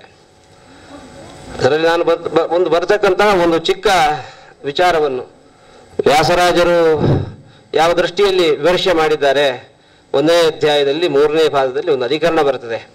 ದೇವತಾಧಿಕರಣ ಅಂತ ಅದಕ್ಕೆ ಹೆಸರು. ಅದು ದೇವತಾಧಿಕರಣ ಅಂತ ಹೇಳಿದ ಕೂಡಲೇ ದೇವತೆಗಳಿಗೆ ಅಧಿಕಾರ ಉಂಟೋ ಇಲ್ಲವೋ ಅಂತ ಚರ್ಚೆ. ಕರ್ಮಾದಿಗಳಲ್ಲಿ ವೇದವಿದ್ಯೆಯಲ್ಲಿ ಅಧಿಕಾರ ಇದೆಯೋ ಇಲ್ಲವೋ ಅಂತ ಈ ಚರ್ಚೆ ಯಾಕೆ ಆರಂಭ ಆಯಿತು? ಮೊದಲನೇ ಅಧ್ಯಾಯ ಅಂದರೆ ಎಲ್ಲ ದೇವರಲ್ಲಿ ಗುಣಗಳನ್ನು ಸಮನ್ವಯ ಮಾಡುವ ಅಧಿಕರಣ ಇದು, ಅಂದರೆ ಅಧ್ಯಾಯ. ಈ ಅಧ್ಯಾಯದಲ್ಲಿ ದೇವತೆಗಳಿಗೆ ಅಧಿಕಾರ ಇದೆಯೋ ಇಲ್ಲವೋ ಅನ್ನುವಂಥ ಚರ್ಚೆಗೆ ಅವಕಾಶ ಇಲ್ಲಲ್ಲ ಅಂತ ಒಂದು ಸಂದೇಹ ಬರ್ಬೋದು. ಯದ್ಯಪಿ ದೇವತೆಗಳಿಗೆ ಅಧಿಕಾರ ಇದೆಯೋ ಇಲ್ಲವೋ ಅಂತ ಹೇಳಿ ಅಸಾರ್ವತ್ರಿಕತ್ವಾದಂಥ 3ನೇ ಅಧ್ಯಾಯದಲ್ಲಿ ಜ್ಞಾನಪಾದದಲ್ಲಿ ಒಂದು ಅಧಿಕರಣ ಬರ್ತದೆ. ಎಲ್ಲರಿಗೂ ಅಧಿಕಾರ ಇಲ್ಲ, ಶಮದಮಾದಿಗಳು ಗುಣ ಇರಬೇಕು, ಆಮೇಲೆ ಅವರಿಗೆ ಅದರಲ್ಲಿ ಅರ್ಥಿ ಆಗಿರಬೇಕು, ವಿದ್ವಾನ್ ಆಗಿರಬೇಕು, ಸಮರ್ಥ ಆಗಿರಬೇಕು, ಇಂಥವನಿಗೆ ಮಾತ್ರ ಅಧಿಕಾರ ಅಂತ ಅಲ್ಲಿ ನಿರೂಪಣೆ ಮಾಡ್ತಾರೆ. ಆದರೆ ಇಲ್ಲಿ ಅದನ್ನು ದೇವತೆಗಳಿಗೂ ಅಧಿಕಾರ ಉಂಟೋ ಇಲ್ಲೋ ಅಂತ ಹೇಳಿ, ಅದು ಯಾಕೆಂದ್ರೆ ಹಿಂದೆ ಮನುಷ್ಯರಿಗೂ ಕೂಡ ಅಧಿಕಾರ ಉಂಟು ಅಂತ ಸಮರ್ಥನೆ ಮಾಡಿದ್ರು. ಪ್ರಸಂಗವಶಾತ್ ದೇವತೆಗಳಿಗೆ ಅಧಿಕಾರ ಉಂಟೋ ಇಲ್ಲೋ ಅನ್ನೋ ಚರ್ಚೆ ಆರಂಭ ಆಗಿದೆ. ಅಲ್ಲ, ದೇವತೆಗಳಿಗೆ ಅಧಿಕಾರ ಉಂಟೋ ಇಲ್ಲೋ ಅಂತ ಹೇಳಿ ಚರ್ಚೆ ಮಾಡಿ ನಮಗೇನು ಲಾಭ? ನಾವ್ಯಾಕೆ ಅದನ್ನು ಚರ್ಚೆ ಮಾಡಬೇಕು? ಅದ್ರ ನಮಗೇನು ಪ್ರಯೋಜನ? ಅಧಿಕಾರ ಇದ್ರೂ ದೇವತೆಗಳಿಗೆ ಉಪಾಸನೆಯನ್ನು ಮಾಡುವುದು, ಕರ್ಮಗಳನ್ನು ಮಾಡುವುದು ಎಲ್ಲ ದೇವತೆಗಳು, ನಮಗೇನು ಲಾಭ ಇಲ್ಲಲ್ಲ ಅನ್ನುವಂಥ ಒಂದು ಸಂದೇಹ ಬರುವಂಥದ್ದು ಸಹಜ. ಅದಕ್ಕೆ ವ್ಯಾಸರಾಜರದು ಟೀಕೆಯಲ್ಲಿ ನಾನು ಹೇಳಿದಂಥದ್ದು ಅಸ್ಪಷ್ಟವಾಗಿದೆ. ಈ ವಿಚಾರಗಳು ತತ್ವಪ್ರಕಾಶಿಕ ಆಗ್ಬೋದು, ಸೂತ್ರಗಳಲ್ಲಿ ಆಗ್ಬೋದು, ಭಾಷ್ಯದಲ್ಲಾಗ್ಬೋದು, ಇದು ಅಸ್ಪಷ್ಟವಾಗಿದೆ. ಆದರೆ ಸ್ಪಷ್ಟವಾಗಿ ನಿರೂಪಣೆ ಮಾಡಿದ್ದು ಅದು ಚಂದ್ರಿಕಾದಲ್ಲಿ. ಅಂದರೆ ತಮ್ಮ ಚಂದ್ರಿಕಾ ಗ್ರಂಥದಲ್ಲಿ ದೇವತೆಗಳಿಗೆ ಅಧಿಕಾರ ಇದೆಯೋ ಇಲ್ಲವೋ ಅನ್ನುವಂಥ ವಿಚಾರ ಅತ್ಯಂತ ಪ್ರಸ್ತುತ, ಅದರಿಂದ ಬಹಳಷ್ಟು ಪ್ರಯೋಜನ ಇದೆ ಅನ್ನೋದು ಸಮರ್ಥನೆ ಮಾಡಿದ್ದಾರೆ. ಏನಂದ್ರೆ ನೋಡಿ, ದೇವತೆಗಳಿಗೆ ಅಧಿಕಾರ ಇದೆಯೋ ಇಲ್ವೋ, ಇದೆ ಇಲ್ಲ ಅಂತ ಪೂರ್ವಪಕ್ಷ. ಯಾಕೆಂದ್ರೆ ಒಬ್ಬನಿಗೆ ಕರ್ಮಗಳನ್ನು ಮಾಡಬೇಕು ಅಂತಾದರೆ, ಅಥವಾ ವೇದವನ್ನು ಓದಬೇಕು ಅಂತಾದರೆ, ಧ್ಯಾನವನ್ನು ಮಾಡಬೇಕು ಅಂತಾದರೆ ಶರೀರ ಇರಬೇಕು, ಕೈಕಾಲುಗಳಿರಬೇಕು. ಇದು ಯಾವುದೂ ಇಲ್ಲ ದೇವತೆಗಳಿಗೆ. ಆದ್ದರಿಂದ ದೇವತೆಗಳಿಗೆ ಅಧಿಕಾರ ಇಲ್ಲ ಅಂತ ಹೇಳಿ ಒಂದು ಆಕ್ಷೇಪವನ್ನು ಮಾಡಿದೆ, ಪೂರ್ವಪಕ್ಷ ಮಾಡಿಕೊಂಡ್ರು. ಇಲ್ಲ, ದೇವತೆಗಳಿಗೆ ಶರೀರಾದಿಗಳಿದೆ, ಕಣ್ಣು ಕಿವಿ ಎಲ್ಲ ವಿಗ್ರಹಾದಿಗಳೆಲ್ಲವೂ ಇದೆ, ಆದ್ರಿಂದ ಅಧಿಕಾರ ಇದೆ. ಸರಿ, ಸಿದ್ಧಾಂತ ಏನು? ಅಧಿಕಾರ ಇದೆ, ಅವರಿಗೆ ವೇದವಿದ್ಯೆಯನ್ನು ಓದಬಹುದು ಅವರು ಅಂತ ಸಿದ್ಧಾಂತ. ಆದರೆ ಈ ಸಿದ್ಧಾಂತ ಮಾಡಿದ್ರಿಂದ ಪ್ರಯೋಜನ ಏನು? ನಮಗಂತೂ ಪ್ರಯೋಜನ ಇಲ್ಲ. ಪ್ರವೃತ್ತಿ ಮಾಡುವವರು ಅವರು, ನಮ್ಗೆ ಅಧಿಕಾರ ಇದೆ, ನನಗೆ ಉಪನಯನ ಆಗಲಿಲ್ಲ, ಉಪನಯನ ಆಯಿತು, ಇನ್ನು ಗಾಯತ್ರಿ ಜಪ ಮಾಡ್ಲಿಕ್ಕೆ ಅಧಿಕಾರ ಬಂತು ಅವನಿಗೆ. ದೇವತೆಗಳಿಗೆ ಅಧಿಕಾರ ಇದೆ ಅಂತ ಸಿದ್ಧಾಂತ ಮಾಡಿದ ಮೇಲೆ ಪ್ರವೃತ್ತಿ ಮಾಡುವವರು ಯಾರು? ದೇವತೆಗಳು, ನಾವಲ್ಲ. ಹಾಗೆ ನಮಗಂತೂ ಪ್ರಯೋಜನ ಇಲ್ಲ. ದೇವತೆಗಳಿಗೆ ಪ್ರಯೋಜನ ಇದೆಯಾ? ಅವರಿಗೂ ಪ್ರಯೋಜನ ಇಲ್ಲ. ಯಾಕೆ ಅಂದ್ರೆ ನಮಗೆ ಕಣ್ಣು ಕೈಕಾಲಿದೆ, ನಮಗೆ ಇಚ್ಛೆ ಇದೆ, ಮೋಕ್ಷ ಆಗಬೇಕು ಅನ್ನೋ ಇಚ್ಛೆ ಇದೆ, ಸಾಮರ್ಥ್ಯ ಇದೆ, ಜ್ಞಾನ ಇದೆ, ನಾವು ಪ್ರಾರ್ಥನೆ ಮಾಡ್ತೇವೆ. ಅದಕ್ಕೋಸ್ಕರ ಈ ಸಿದ್ಧಾಂತ ನ್ಯಾಯವನ್ನು, ಬ್ರಹ್ಮಸೂತ್ರದಲ್ಲಿ ಮಾಡಿರ್ತಕ್ಕಂಥ ಸಿದ್ಧಾಂತ ನ್ಯಾಯವನ್ನು ಅನುಸರಿಸಿಕೊಂಡು ನಾವು ಪ್ರವೃತ್ತಿ ಮಾಡಬೇಕಾ? ದೇವತೆಗಳು ಇಲ್ಲ. ಹಾಗಾಗಿ ದೇವತೆಗಳಿಗೆ ಪ್ರಯೋಜನ ಇಲ್ಲ, ಮನುಷ್ಯರಿಗೂ ಪ್ರಯೋಜನ ಇಲ್ಲ, ದೇವತೆಗಳಿಗೂ ಪ್ರಯೋಜನ ಇಲ್ಲ. ಹಾಗೆ ಈ ಅಧಿಕರಣ ವ್ಯರ್ಥ ಅಲ್ವಾ? ದೇವತೆಗಳಿಗೆ ಅಧಿಕಾರ ಇದೆ ಅಂತ ಹೇಳಿ ಸಾಧನೆ ಮಾಡತಕ್ಕಂಥ ಒಂದು ಅಧಿಕರಣ, ದೇವತಾಧಿಕರಣ, ಅದು ವ್ಯರ್ಥ ಅಂತ ಹೇಳಿದ್ರೆ ಹೌದು, ಸತ್ಯಂ. ನಮ್ಮ ಮತ ಪ್ರಕಾರ ಅಲ್ಲ ಇದು ವ್ಯರ್ಥ ಅನ್ನುವಂಥದ್ದು. ಇದಕ್ಕೂ ಇದೇ ಅಧಿಕರಣಕ್ಕೆ, ಇದೇ ಸೂತ್ರಕ್ಕೆ ತದುಪರಿಯಪಿ ಬಾದರಾಯಣ ಸಂಭವಾತ್ ಅಂತ ಒಂದು ಸೂತ್ರ. ತದುಪರಿಯಪಿ ಅಂದ್ರೆ ಮನುಷ್ಯರೇ ಉಪರಿಯಪಿ ತುಂಬಾ ಸಾಧನೆ ಮಾಡಿದರೆ ದೇವತೆಗಳಾಗಿ ಬಿಡ್ತಾರೆ. ಉಪರಿಯಪಿ ಬಾದರಾಯಣ ಬಾದರಾಯಣರು ಹೇಳ್ತಾರೆ ಅವರಿಗೆ ಅಧಿಕಾರ ಸಿಗ್ತದೆ. ದೇವತ್ವವನ್ನು, ಮನುಷ್ಯತ್ವವನ್ನು ಬಿಟ್ಟು ದೇವತ್ವವನ್ನು ಅಂತಾರೆ ಸಾಧನೆ ಮಾಡಿ, ಆಗ ಅವರಿಗೆ ಅಧಿಕಾರ ಅನ್ನುವಂಥದ್ದು ಪ್ರಾಪ್ತಿಯಾಗ್ತದೆ ಅಂತ ಹೇಳ್ತಾರೆ. ಆದರೆ ಇದು ಈ ಸೂತ್ರಕ್ಕೆ ಈ ರೀತಿ ಪೂರ್ವಪಕ್ಷ ಮತ್ತು ಸಿದ್ಧಾಂತ ಏನು ಮಾಡಿದ್ದಾರೆ ಈಗ ಅಂದ್ರೆ ದೇವತೆಗಳಿಗೆ ವಿಗ್ರಹಗಳಿಲ್ಲ, ಶರೀರಗಳಿಲ್ಲ ಅಂತ ಹೇಳಿ, ಇಲ್ಲ ಶರೀರ ಇದೆ, ಅಧಿಕಾರ ಇದೆ ಅಂತ ಸಮರ್ಥನೆ ಮಾಡಿದ್ದಾರೆ. ಇದು ಶಾಂಕರ ಭಾಷ್ಯದಲ್ಲಿ ಈ ರೀತಿ ನಿರೂಪಣೆ ಮಾಡಿದ್ದಾರೆ.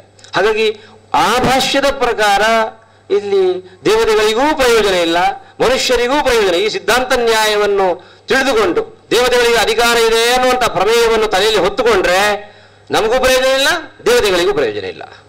ಆದರೆ ಮಧ್ವಾಚಾರ್ಯರು ಭಾಷ್ಯ ಬರಿಬೇಕಾದ್ರೆ ಇದಕ್ಕೆ ಪೂರ್ವಪಕ್ಷವೇ ಬೇರೆ ಮಾಡಿದ್ದು, ಸಿದ್ಧಾಂತವೇ ಬೇರೆ ಮಾಡಿದ್ದಾರೆ. ಏನು ಮಾಡಿದ್ದಾರೆ ಅಂದ್ರೆ ದೇವತೆಗಳ ಪದ ಅಂದ್ರೆ ಈಗ ಇಂದ್ರ ಪದವಿಗೆ ಬರ್ತಾನೆ, ಪುರಂದ್ರನಾಗಿ ಇರ್ತಾನೆ, ಅದು ಶಾಶ್ವತನೋ ನಿತ್ಯನೋ ಅನಿತ್ಯನೋ ಅಂತ ನಮ್ದು ಪೂರ್ವಪಕ್ಷ ಸಂಶಯ. ಅದು ನಿತ್ಯ ಅಂತ ಪೂರ್ವಪಕ್ಷ. ಯಾವಾಗಲೂ ಅಲ್ಲಿರ್ತಾನೆ. ಇಂದ್ರ ಪದವಿಯಲ್ಲೇ ಇರ್ತಾನೆ, ರುದ್ರ ಪದವಿಯಲ್ಲೇ ಇರ್ತಾನೆ, ಅವರಿಗೆ ಮೋಕ್ಷವೇ ಇಲ್ಲ ಅಂತ ಪೂರ್ವಪಕ್ಷ. ಅಲ್ಲ, ಹಾಗಿದ್ರೆ ಆಗಿದ್ದಾಗ ಅಧಿಕಾರ ಇಲ್ಲ ಅಂತ ಯಾಕೆ? ಒಂದು ವೇಳೆ ಇಂದ್ರ ಅದೇ ಪದವಿಯಲ್ಲಿ ನಿತ್ಯ ಅಂತ ಆಯ್ತು ಅಂತಾದ್ರೆ ಅವನಿಗೆ ಮೋಕ್ಷ ಏಕೆ? ಮೋಕ್ಷದ ಬಗ್ಗೆ ಯಾಕೆ ಪ್ರಾರ್ಥನೆ ಮಾಡ್ತಾನೆ? ಅವನು ಅಲ್ಲಿಂದ ಹೋಗ್ಲಿಕ್ಕೆ ಸಾಧ್ಯವೇ ಇಲ್ಲ, ಅಲ್ಲೇ ಇರ್ತಾನೆ. ಹಾಗಾಗಿ ಅವನಿಗೆ ಮುಮುಕ್ಷುತ್ವವೇ ಇಲ್ಲ, ನನಗೆ ಮೋಕ್ಷ ಬರಲಿ ಅನ್ನುವಂಥ ಇಚ್ಛೆಯೇ ಹುಟ್ಟುವುದಿಲ್ಲ ಅವನಿಗೆ. ಹಾಗಾಗಿ ಅವನು ಏನು ಮಾಡೋದಿಲ್ಲ, ಅವನು ಅವರಿಗೆ ಅಧಿಕಾರ, ವೇದವಿದ್ಯೆಯಲ್ಲಿ ಕರ್ಮದಲ್ಲಿ ಅಧಿಕಾರ ಇಲ್ಲ ಅಂತ ನಾವು ಪೂರ್ವಪಕ್ಷ ಮಾಡೋದು. ಸಿದ್ಧಾಂತ ಏನು ಗೊತ್ತುಂಟು? ಅಲ್ಲ, ಇನ್ನೊಂದು ಆ ಪೂರ್ವಪಕ್ಷ ಮಾಡ್ಲಿಕ್ಕೆ ಒಂದು ಕಾರಣ ಬೇಕಲ್ಲ. ಒಂದು ವೇಳೆ ಅವರಿಗೆ ಕರ್ಮದಲ್ಲಿ ಅಧಿಕಾರ ಬಂತು ಅಂತಾದ್ರೆ, ವೇದವಿದ್ಯೆಯಲ್ಲಿ ಅಧಿಕಾರ ಇತ್ತು ಅಂತಾದ್ರೆ, ಆಗ ಕರ್ಮದ ವಿರೋಧ ಬರ್ತದೆ. ಯಾಕೆ? ಒಬ್ಬ ಇಂದ್ರ ಇದ್ದಾನೆ, ಈಗ ಆ ಸ್ಥಾನದಲ್ಲಿ ಬಂದು ಕೂತ್ಕೊಂಡಿದ್ದಾನೆ, ಅವನು ಕರ್ಮ ಮಾಡಬೇಕು. ಇಂದ್ರ ಯಸ್ವಾಹ ಅಂತ ಇಂದ್ರನಿಗೆ ಆಹುತಿ ಕೊಡಬೇಕು. ಯಾವ ಇಂದ್ರನಿಗೆ ಕೊಡುದು? ಒಬ್ಬನೇ ಮಾಡುವುದು ಇಂದ್ರ, ಇನ್ನು ಇನ್ನೊಬ್ಬ ಇಂದ್ರ ಇಲ್ಲ, ತನಗೆ ತಾನೇ ಆಹುತಿ ಕೊಡುವ? ಕೊಡ್ಲಿಕ್ಕೆ ಬರುವುದಿಲ್ಲ. ಹಾಗಾಗಿ ಇಂದ್ರನು ತಾನು ಕರ್ಮವನ್ನು ಮಾಡಿದರೆ ಆಗ ಏನಾಗುವುದಿಲ್ಲ, ಕರ್ಮದ ವಿರೋಧ ಬರ್ತದೆ. ಆದ್ರಿಂದ ದೇವತೆಗಳಿಗೆ ಮೋಕ್ಷದ ಬಗ್ಗೆ ಅಪೇಕ್ಷೆ ಇಲ್ಲ. ಮೋಕ್ಷದ ಬಗ್ಗೆ ಅಪೇಕ್ಷೆ ಇದ್ರೆ ತಾನೇ ಅವರು ಕರ್ಮವನ್ನು ಮಾಡಬೇಕು, ಬ್ರಹ್ಮವಿದ್ಯೆಯನ್ನು ಉಪಾಸನೆ ಮಾಡಬೇಕು. ಅದರ ಅಪೇಕ್ಷೆ ಇಲ್ಲ ಅವರಿಗೆ. ಹಾಗಾಗಿ ಹೀಗೆ ಪೂರ್ವಪಕ್ಷ ಮಾಡಿ ಸಿದ್ಧಾಂತ ಮಾಡ್ತಾರೆ, ಇಲ್ಲ, ಅವರಿಗೆ ದೇವತೆಗಳು ಕೂಡ ಬ್ರಹ್ಮವಿದ್ಯೆ ದೇವತೆಗಳಲ್ಲಿ ಅವರಿಗೆ ಅನಿತ್ಯವೇ. ಅಂದ್ರೆ ಒಂದು ಇಂದ್ರ ಹೋದ್ರೆ ಇನ್ನೊಬ್ಬ ಇಂದ್ರ ನಡೆಯುತ್ತಾನೆ, ಒಬ್ಬ ಇಂದ್ರ ಹೊರಗಡೆ ಇನ್ನೊಬ್ಬ ಇಂದ್ರ ಬರ್ತಾನೆ, ಮೋಕ್ಷದಲ್ಲಿ ಇನ್ನೊಬ್ಬ ಇರ್ತಾನೆ ಇಂದ್ರ. ಮುಕ್ತರಾದ ಇಂದ್ರ ಬೇರೆ, ಸಾಧನೆಯಲ್ಲಿ ಪದದಲ್ಲಿ ಇರ್ತಕ್ಕಂಥ ಇಂದ್ರ ಬೇರೆ, ಇನ್ನು ಮುಂದೆ ಬರ್ತಕ್ಕಂಥ ಇಂದ್ರ ಬೇರೆ. ಈ ಪ್ರವಾಹ ಉಂಟಲ್ಲ, ಗಂಗೆಯ ಪ್ರವಾಹದಂತೆ ನಿತ್ಯ ಯಾವಾಗಲೂ ಇರ್ತದೆ. ಹಾಗಾಗಿ ಈಗ ಪದದಲ್ಲಿರ್ತಕ್ಕಂಥ ಇಂದ್ರ ಕರ್ಮವನ್ನು ಉಪಾಸನೆ ಮಾಡಬಹುದು. ಯಾವ ಇಂದ್ರ? ಮೋಕ್ಷದಲ್ಲಿ ಇರ್ತಕ್ಕಂಥ ಇಂದ್ರನ್ನು ಇಟ್ಕೊಂಡು ಉಪಾಸನೆ ಮಾಡ್ತಾನೆ. ಏನಾಯ್ತು ಹಾಗಾದ್ರೆ? ಕರ್ಮದಲ್ಲಿ ಅಧಿಕಾರವನ್ನು ಹೇಳ್ಬೋದು, ಕರ್ಮದ ವಿರೋಧವೇ ಇಲ್ಲ. ಹಾಗಾಗಿ ಮುಮುಕ್ಷತ್ವ ಅವರಿಗೆ ಬರ್ಬೋದು, ಇನ್ನೊಬ್ಬ ಇಂದ್ರ ಬರ್ತಾನೆ. ಹಾಗಾಗಿ ದೇವತೆಗಳಿಗೆ ಕರ್ಮದಲ್ಲಿ ಅಧಿಕಾರ ಇದೆ. ನೋಡಿ, ಇದರಿಂದ ಏನು ಪ್ರಯೋಜನ? ಸರಿ, ದೇವತೆಗಳಿಗೆ ಅಧಿಕಾರ ಇದೆ ಅಂತ ಗೊತ್ತಾಯ್ತು, ಇದರಿಂದ ಯಾರಿಗೆ ಪ್ರಯೋಜನ ಅನ್ನೋ ಜಿಜ್ಞಾಸೆ ಉಳಿತದೆ. ನಮ್ಮ ಸಿದ್ಧಾಂತದ ಪ್ರಕಾರ, ಮಧ್ವಾಚಾರ್ಯರ ಸಿದ್ಧಾಂತದ ಪ್ರಕಾರ ಇದರಿಂದ ಪ್ರಯೋಜನ ಯಾರಿಗೆ? ಇದರಿಂದ ಪ್ರಯೋಜನ ಮನುಷ್ಯರಿಗೆ. ಬಹಳ ಒಂದು ಅದ್ಭುತವಾದ ಪ್ರಮೇಯ ಇದೆ ನೋಡಿ. ಒಂದೊಂದು ದೇವತೆಗಳು ಒಬ್ಬೊಬ್ಬರನ್ನು ಉಪಾಸನೆ ಮಾಡಿದರೆ, ಅಂದ್ರೆ ಈಗ ರುದ್ರನಿಂದ ಉಪಾಸನೆ ಆಗಿದ್ದಾನೆ, ಯಾರು? ಪರಮಾತ್ಮ. ಇನ್ನೊಬ್ಬರಿಂದ ಉಪಾಸನೆ ಆಗಿದ್ದಾನೆ ಅಂತ ತಿಳ್ಕೊಂಡ್ರೆ, ಅಥವಾ ದೇವರನ್ನು ಮಾತ್ರ ಉಪಾಸನೆ ಮಾಡಿದರೆ, ಎಷ್ಟು ಫಲ ಇದೆ ಅಷ್ಟು ಫಲ ಇದೆ.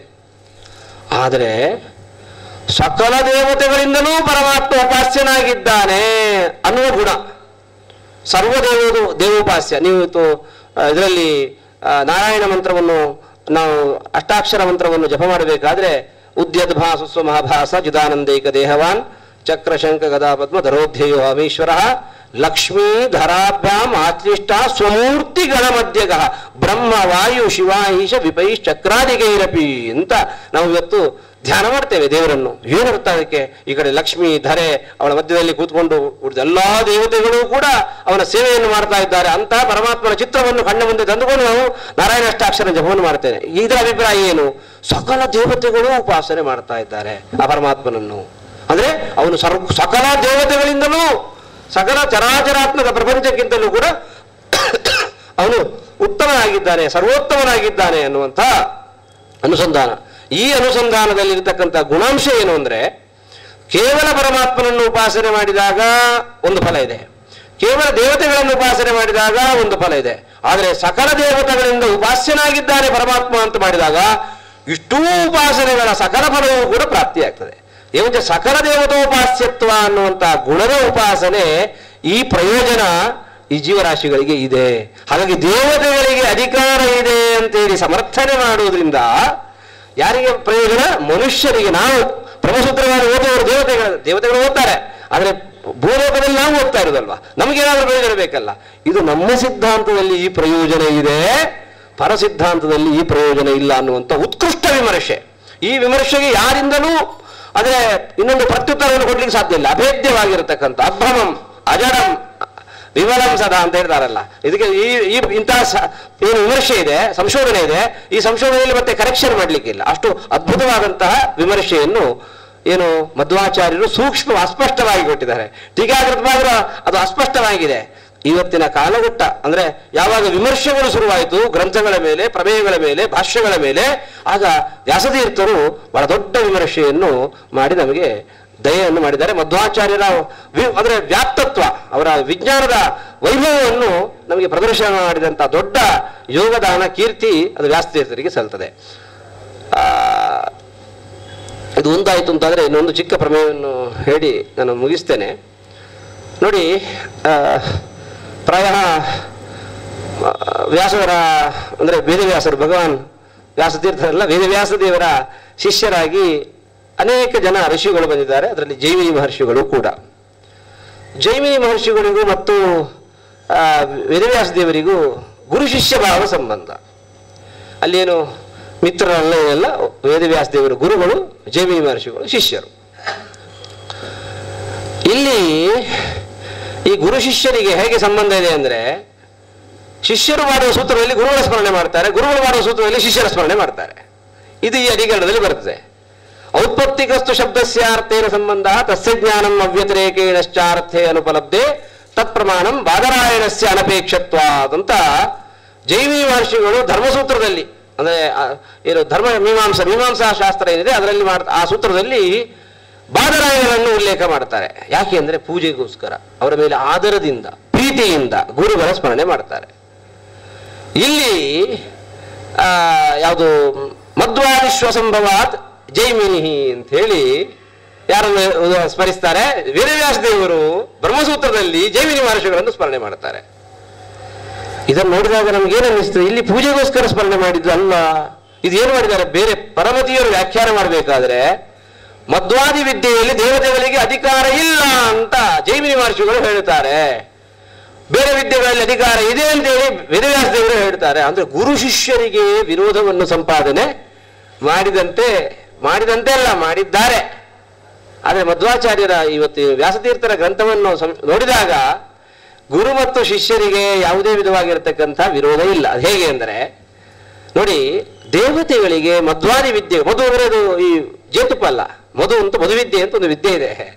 ಆ ವಿದ್ಯೆಯಲ್ಲಿ ಅಧಿಕಾರ ಇದೆಯೋ ಇಲ್ಲೋ ಅಂತ ಹೇಳಿದಾಗ ಜೈಮಿನಿ ಮಹರ್ಷಿಗಳು ದೇವತೆಗಳಿಗೆ ಅಧಿಕಾರ ಇಲ್ಲ ಅಂತ ಹೇಳಿದ್ದಾರೆ, ಬಾಯ್ಬಿಟ್ಟು ಇಡ್ತಾರೆ.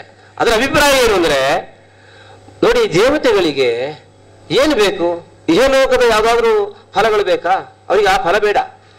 ಅಥವಾ ಪಾರಲೌಕಿಕವಾದ ಫಲ ಬೇಕು, ಮೋಕ್ಷಕ್ಕೇನು ಬೇಕು? ಜ್ಞಾನ ಬೇಕು. ಅದು ಇಲ್ಲೋ? ಅವರೆಲ್ಲ ತುಂಬಾ ಜ್ಞಾನಿಗಳು, ಅವರಿಗೆ ಎಲ್ಲವೂ ಪ್ರಕಾಶ, ಸೂರ್ಯನ ಪ್ರಕಾಶ ಹೇಗೋ ಹಾಗೆ ಅವರ ಬುದ್ಧಿ ಅದು ಸರ್ವಂ ವಿಷಯ, ಎಲ್ಲವನ್ನೂ ವಿಷಯೀಕರಿಸ್ತದೆ. ಅವರು ಸರ್ವಜ್ಞರಾಗಿದ್ದಾರೆ, ಅವರಿಗೆ ಯಾವುದರ ಜ್ಞಾನದ ಅಗತ್ಯವೂ ಇಲ್ಲ. ಹಾಗಾಗಿ ಅವರಿಗೆ ಇದನ್ನು ವಿದ್ಯೆಯನ್ನು ಓದಿ ಇನ್ನೇನಾದ್ರು ಸಂಪಾದನೆ ಮಾಡಬೇಕಾದ ಅಗತ್ಯ ಇಲ್ಲ. ಹಾಗಾಗಿ ಮಧ್ವಾದಿಷು ಅಸಂಭವಾತ್ ಇದು ಜೈಮಿನಿ. ಆದರೆ ಭಾವೇತು ಅಂತೇಳಿ ಮುಂದೆಯ ಇನ್ನೊಂದು ಕೊನೆಯ ಸೂತ್ರದಲ್ಲಿ ಹೇಳ್ತಾರೆ.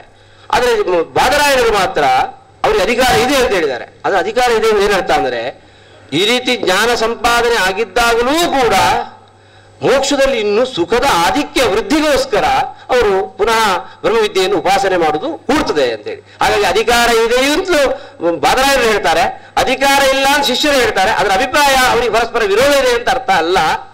ಹೊರತು ಉತ್ಕೃಷ್ಟವಾದ ಫಲದಲ್ಲಿ ಅಪೇಕ್ಷೆಯನ್ನಿಟ್ಟುಕೊಂಡು ವಿದ್ಯೆಯಲ್ಲಿ ಅಧಿಕಾರ ಇದೆ, ಆದರೆ ಸ್ಥಿತವಾದಂತಹ ವಿದ್ಯಮಾನವಾದಂಥ ಏನು ಅತ್ಯಂತ ಸನ್ನಿಹಿತವಾಗಿರ್ತಕ್ಕಂಥ ಫಲದಲ್ಲಿ ಆಸಕ್ತಿ, ಯಾಕಂದ್ರೆ ಅದು ಸಿದ್ಧವಾದ್ರಲ್ಲಿ ಪೂರ್ತಿ ಆಗುವುದಿಲ್ಲ ಯಾರಿಗೂ, ಹಾಗೆ ಅದರಲ್ಲಿ ಅಧಿಕಾರ ಇಲ್ಲ ಅಂತ ಹೇಳ್ತಾರೆ. ಹಾಗೆ ಗುರು ಶಿಷ್ಯರಲ್ಲಿ ಸೂತ್ರಗಳಲ್ಲಿ ಪರಸ್ಪರ ವಿರೋಧ ಅನ್ನುವಂಥದ್ದು ಇಲ್ಲ ಅನ್ನುವಂಥ ಹೊಸ ಅಂಶವನ್ನು ಇಲ್ಲಿ ನಿರೂಪಣೆ ಮಾಡಿದ್ದಾರೆ ಚಂದ್ರಿಕೆಯಲ್ಲಿ.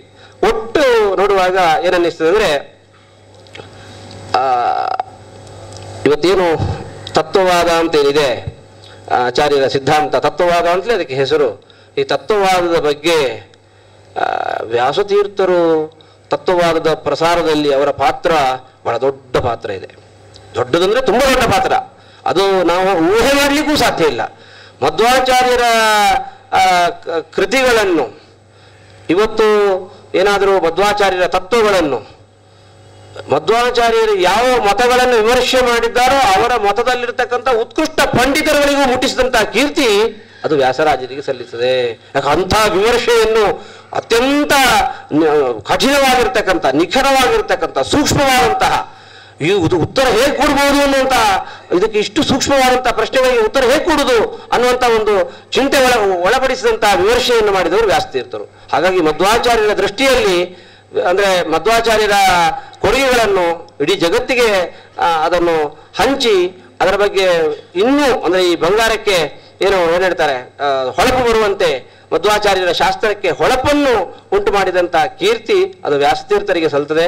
ಹಾಗಾಗಿ ವ್ಯಾಸತೀರ್ಥರ ಮಧ್ವಾಚಾರ್ಯರ ಸಂಬಂಧ ಅದು ಗ್ರಂಥದಲ್ಲಿ ಬಹಳ ವೈಭವದಿಂದ ಅದನ್ನು ನಾವು ನೋಡ್ಬೋದು. ಇಷ್ಟು ಹೇಳ್ತಾ ನನ್ನ ಎರಡು ಮಾತನ್ನು ವ್ಯಾಸತೀರ್ಥ ಗುರುವಂತರ್ಗತ, ಭಾರತೀಯ ರಮಣ ಮುಖ್ಯ ಪ್ರಾಣಾಂತರ್ಗತ ಭಗವಂತನಿಗೆ ಅರ್ಪಣೆ ಮಾಡ್ತಾ ಇದ್ದೇನೆ. ಈ ಪುಣ್ಯ ಕಾಲದಲ್ಲಿ, ಪುಣ್ಯ ಸ್ಥಳದಲ್ಲಿ ಪುಣ್ಯವಾದಂತಹ ವಿಚಾರವನ್ನು ಅನುವಾದ ಮಾಡಲಿಕ್ಕೆ ಅವಕಾಶ ಕೊಟ್ಟಂತಹ ಗುರುಗಳಿಗೆ ಧನ್ಯವಾದಗಳನ್ನು, ಕೃತಜ್ಞತೆಯನ್ನು, ನಮಸ್ಕಾರಗಳನ್ನು ಸಲ್ಲಿಸ್ತಾ ನನ್ನ ಎರಡು ಮಾತನ್ನು ಮುಗಿಸ್ತೇನೆ. ಶ್ರೀಹರಿ ಕೃಷ್ಣಾರ್ಪಣಮಸ್ತು.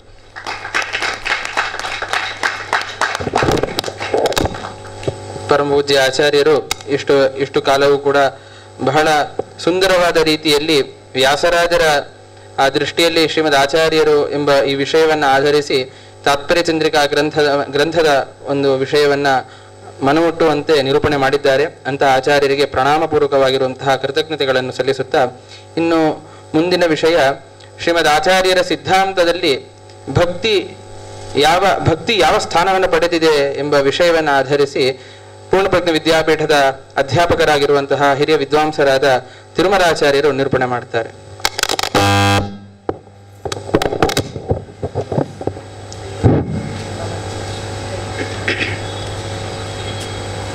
ಶ್ರೀ ಹರಿವಾಯು ದೇವತಾ ಗುರುಭ್ಯೋ ನಮಃ.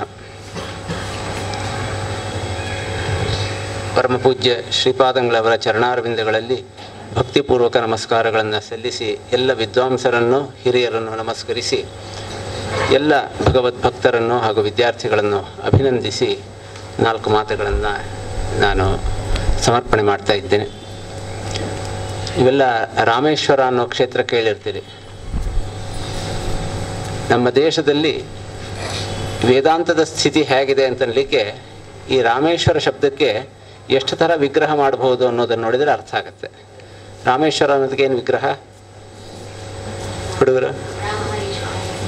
ರಾಮ ಈಶ್ವರ ಯಸ್ಯ ಸಹ ರಾಮೇಶ್ವರ, ಅಂದರೆ ಶಿವನಿಗೆ ರಾಮ ಈಶ್ವರ ಅಂತ ಇದು ವೈಷ್ಣವರು ಮಾಡ್ತಕ್ಕಂಥ ಅರ್ಥ. ಶೈವರೇನು ಅರ್ಥ ಮಾಡ್ತಾರೆ ಗೊತ್ತಾ? ರಾಮಸ್ಯ ಈಶ್ವರ ರಾಮೇಶ್ವರ ಅಂತ. ಇದೆಲ್ಲ ಶೈವ, ವೈಷ್ಣವ, ಸ್ಕಾಂದ, ಸೌರ ಇದೆಲ್ಲ ಕೆಳಗಿನ ಹಂತದ್ದು. ನಿಜವಾದ ಹಂತದಲ್ಲಿ ಏನು ವಿಗ್ರಹ ಮಾಡಬೇಕು ಅಂತ ಹೇಳ್ತಾರೆ ಅಂತಂದರೆ ರಾಮಶ್ಚಾಸೌ ಈಶ್ವರಶ್ಚ, ರಾಮನೇ ಈಶ್ವರ, ಹರ ಯಾರಿಗೂ ಕೂಡ ಭೇದವೇ ಇಲ್ಲ, ಎಲ್ಲ ದೇವತೆಗಳು ಒಂದೇ ಅಂತ ಹೇಳ್ತಕ್ಕಂಥದ್ದು ನಿಜವಾದ ತತ್ವ ಅಂತ.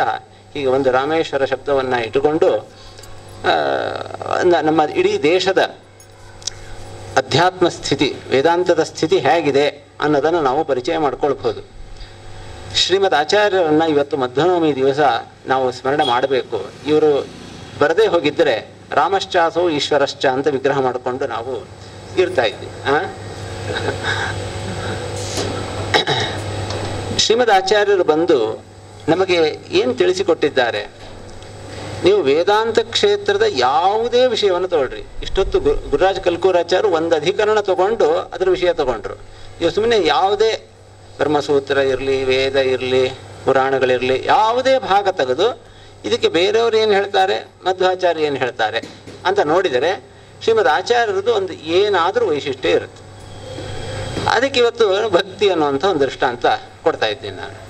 ಭಕ್ತಿ ಎಷ್ಟು ಪ್ರಸಿದ್ಧವಾದದ್ದು, ಭಕ್ತಿ ಸಿದ್ಧಾಂತ, ಭಕ್ತಿ ಆಂದೋಲನ, ಭಕ್ತಿ ನೀವು ಇಂಟರ್ನೆಟ್ನಲ್ಲಿ ಭಕ್ತಿ ಅಂತ ಹುಡುಕಿದರೆ ಹಿಂದೂ ಧರ್ಮದ ಅತ್ಯಂತ ಮುಖ್ಯವಾದ ಒಂದು ಪ್ರಮೇಯಗಳಲ್ಲಿ ಒಂದು ಭಕ್ತಿ ಅಂತ ಎಲ್ಲರೂ ಹೇಳ್ತಾರೆ. ಶ್ರೀಮದಾಚಾರ್ಯರು ಭಕ್ತಿ ವಿಷಯದಲ್ಲಿ ಏನು ಹೇಳ್ತಾರೆ ಅನ್ನೋದನ್ನು ನಾವು ನೋಡಲಿಕ್ಕೆ ಹೊರಟ್ರೆ, ನಾನು ಸುಮ್ಮನೆ ಈಗ ಪರೀಕ್ಷೆಗೋಸ್ಕರನೇ ಹುಡುಕಿದೆ. ನಿಜವಾಗಿ ಬೇರೆಯವ್ರು ಏನು ಹೇಳ್ತಾರೆ ಗೊತ್ತಿಲ್ಲ. ಪ್ರಸಿದ್ಧಿ ಇರೋದು ಭಕ್ತಿ ಅಂತಂದರೆ ಅಟ್ಯಾಚ್ಮೆಂಟ್, ಪ್ರೀತಿ ಅಂತ. ಭಕ್ತಿ ಮಾಡೋದು ದೇವರನ್ನ ಅಂತಂದರೆ ಭಕ್ತಿ ಪ್ರೀತಿಸೋದು ಅಂತ ಅರ್ಥ. ಹಾಗಂತ ಹೇಳಿಬಿಟ್ಟು ನಾವು ಮಿತ್ರರಲ್ಲಿ ಪ್ರೀತಿ ಇರುತ್ತೆ, ಗಂಡು ಹೆಣ್ಣಿನಲ್ಲಿ ಪ್ರೀತಿ ಇರುತ್ತೆ, ಅದನ್ನು ಭಕ್ತಿ ಅಂತ ಕರೆಯೋದಿಲ್ಲ. ಹಾಗಾದ್ರೆ ಯಾರಲ್ಲಿ ದೊಡ್ಡವರಲ್ಲಿ ಪ್ರೀತಿ ಮಾಡಿದರೆ ಅದನ್ನ ಭಕ್ತಿ ಅಂತ ಹೇಳಿ ಕರೀತಾ ಇದ್ದೀವಿ. ಅದನ್ನ ಶ್ರೀಮದ್ ಆಚಾರ್ಯರು ಬರೀ ಪ್ರೀತಿ ಅಂತ ತಿಳ್ಕೊಳ್ಬಾರ್ದು ಅಂತ ಹೇಳ್ತಾರೆ. ಭಕ್ತಿ ಅಂತಂದ್ರೆ ಮಾಹಾತ್ಮ್ಯ ಜ್ಞಾನ ಪೂರ್ವಸ್ತು ಬರ್ತಾ ಶ್ಲೋಕ ಸುದೃಢ ಸರ್ವತೋಧಿಕ ಸ್ನೇಹೋ ಭಕ್ತಿ ರೀತಿ ಪ್ರೋಕ್ತ ಅಂತ. ಒಂದು ಕಡೆ ಮಾಹಾತ್ಮ್ಯ ಜ್ಞಾನ ಇರಬೇಕು, ದೇವರು ಎಷ್ಟು ದೊಡ್ಡವನು ಅನ್ನೋದು ಗೊತ್ತಿರಬೇಕು, ಜೊತೆಗೆ ಪ್ರೀತಿ ಸೇರ್ಕೊಳ್ಬೇಕು. ಎರಡೂ ಸೇರ್ಕೊಂಡಾಗ ಅದು ಭಕ್ತಿ ಆಗತ್ತೆ. ಈಗ ಚಿಕ್ಕ ಮಕ್ಕಳು ಏನು ಗೊತ್ತಿರೋದಿಲ್ಲ, ಅಪ್ಪ ಅಮ್ಮನ ಮೇಲೆ ಸಿಕ್ಕಾಪಟ್ಟೆ ಪ್ರೀತಿ ಇರುತ್ತೆ. ಒಂದು ಸ್ವಲ್ಪ ಅಮ್ಮ ಆ ಕಡೆ ಹೋದ್ರೆ ಮಾಡಿದ್ರೆ ಅಳ್ಳಿಕ್ಕೆ ಶುರು ಮಾಡ್ತವೆ. ಪ್ರೀತಿ ಇದೆ, ಅವಲಂಬನೆ ಇದೆ, ಆದ್ರೆ ಅದನ್ನ ಭಕ್ತಿ ಅಂತ ಹೇಳಿಕ್ಕಾಗಲ್ಲ, ಯಾಕಂದ್ರೆ ಮಾಹಾತ್ಮ್ಯ ಜ್ಞಾನ ಇಲ್ಲ. ಕೆಲವು ವ್ಯಕ್ತಿಗಳಲ್ಲಿ ಹಾಗಿರುತ್ತೇವೆ, ಬಹಳ ದೊಡ್ಡ ವ್ಯಕ್ತಿ ಅಂತ, ಆದ್ರೆ ಏನು ಅಂತ ಪ್ರೀತಿ ಇರೋದಿಲ್ಲ, ಆವಾಗಲೂ ಅದು ಭಕ್ತಿ ಅಂತ ಹೇಳಾಗೋದಿಲ್ಲ. ಅದು ಎರಡೂ ಸೇರಿದಾಗ ಮಾತ್ರ ಅದು ಭಕ್ತಿ ಅಂತ ಹೇಳಿ ಅನ್ಸ್ಕೊಳ್ಳುತ್ತೆ.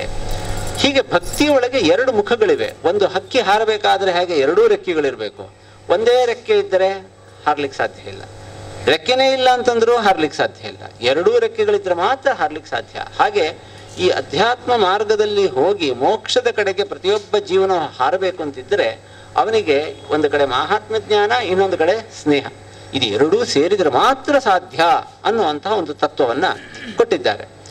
ಇದರಿಂದ ಎಂಥ ಒಂದು ದೊಡ್ಡ ಸಮಸ್ಯೆ ಪರಿಹಾರ ಆಗುತ್ತೆ ಅಂತಂದ್ರೆ, ವೇದಗಳಲ್ಲಿ ನೀವು ಯಾವುದೇ ವಾಕ್ಯವನ್ನ ನೋಡ್ರಿ, ಅದರಲ್ಲಿ ತರತಿ ಶೋಕಂ ಆತ್ಮವಿತ್, ಆತ್ಮಜ್ಞಾನಿ, ಆತ್ಮವೇತ್ತ, ಜ್ಞಾನ ಬೇಕು, ಜ್ಞಾನ ಬೇಕು, ಜ್ಞಾನದಿಂದಲೇ, ಜ್ಞಾನೇನೈವ ಪರಂ ಪದಂ, ಜ್ಞಾನದಿಂದ ಮೋಕ್ಷ, ಎಲ್ಲ ಜ್ಞಾನ ಜ್ಞಾನ ಜ್ಞಾನ ಅಂತ ಹೇಳುತ್ತೆ.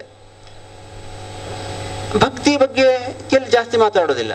ಕೆಲವು ಪುರಾಣಗಳಲ್ಲಿ ಅಲ್ಲಿ ಇಲ್ಲಿ ಬಂದರೆ ಮಾತ್ರ ಭಕ್ತಿಯ ಬಗ್ಗೆ ಸಿಕ್ಕಾಪಟ್ಟೆ ಹೇಳ್ತಾರೆ. ಅಂದರೆ ಭಕ್ತಿಯಿಂದ ಮೋಕ್ಷನೋ ಜ್ಞಾನದಿಂದ ಮೋಕ್ಷನೋ? ಬೇರೆಯವರು ಈ ಸಮಸ್ಯೆ ಬಂದರೆ ಏನು ಮಾಡ್ತಾರೆ? ಮೊದಲಿಗೆ ಭಕ್ತಿ ಮಾಡಬೇಕು, ದೇವರು ದೊಡ್ಡವನೋ ಅದು ಇದು, ನಿಧಾನವಾಗಿ ನಾವು ದೇವರ ಎತ್ತರಕ್ಕೆ ಇರಬೇಕು. ಕೇಳಲಿಕ್ಕೆ ಎಷ್ಟು ಚೆನ್ನಾಗಿರುತ್ತೆ, ನಾವೆಲ್ಲ ಹೀಗೆ ಒದ್ದಾಡ್ತಾ ಇದ್ದೇವೆ, ಆ ಎತ್ತರಕ್ಕೆ ಇರಬೇಕು. ಎತ್ತರಕ್ಕೆ ಇರಬೇಕಾದ್ರೆ ಭಕ್ತಿ ಆಗ್ಬೇಕು. ಅವಾಗ ನಾನು ದೇವರು ಒಂದೇ ಅನ್ನೋಂಥ ಜ್ಞಾನವನ್ನು ಗಟ್ಟಿ ಮಾಡ್ಕೊಂಡ್ಬಿಟ್ರೆ ಸಾಕು. ಹಾಗಾದ್ರೆ ಇದು ಯಾವುದರಿಂದ ಮೋಕ್ಷ? ಜ್ಞಾನದಿಂದಲೇ ಮೋಕ್ಷ. ಮತ್ತು ಭಕ್ತಿ ಬೇಕಂತಂದ್ರೆ ಮೊದಲು ಬೇಕು. ಒಂದೇ ಸಲ ನಿರ್ಗುಣೋಪಾಸನೆ ಎಲ್ಲ ಮಾಡ್ಲಿಕ್ಕೆ ಆಗೋದಿಲ್ಲ, ಅದಕ್ಕೋಸ್ಕರ ಮೊದಲು ಭಕ್ತಿ ಬೇಕು ಅಂತ ಈ ಥರ ಒಂದು ಸಮನ್ವಯ ಮಾಡ್ತಾರೆ. ಆದರೆ ಶ್ರೀಮದಾಚಾರ್ಯ ಹೇಳ್ತಾರ, ಎರಡೂ ರೆಕ್ಕೆಗಳು ಕೂಡ ಕೊನೆ ತನಕನೂ ಬೇಕು, ಸ್ನೇಹನೂ ಬೇಕು.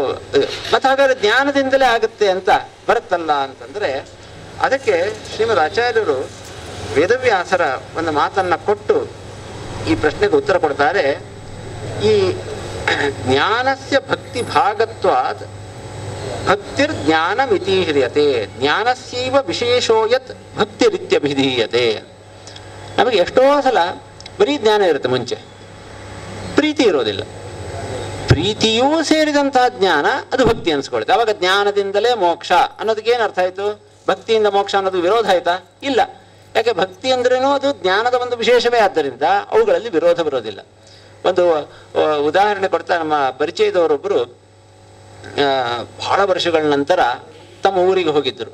ಅಲ್ಲಿ ತಮಗೆಲ್ಲ ಬಹಳ ಉಪಕಾರ ಮಾಡಿದವರು, ಪಾಠ ಹೇಳಿದವರು ಅಂತ ಅವರ ಮೇಷ್ಟ್ರ ಮನೆಗೆ ಹೋಗಿದ್ರು ಮಾತಾಡಲಿಕ್ಕೆ ಅಂತ.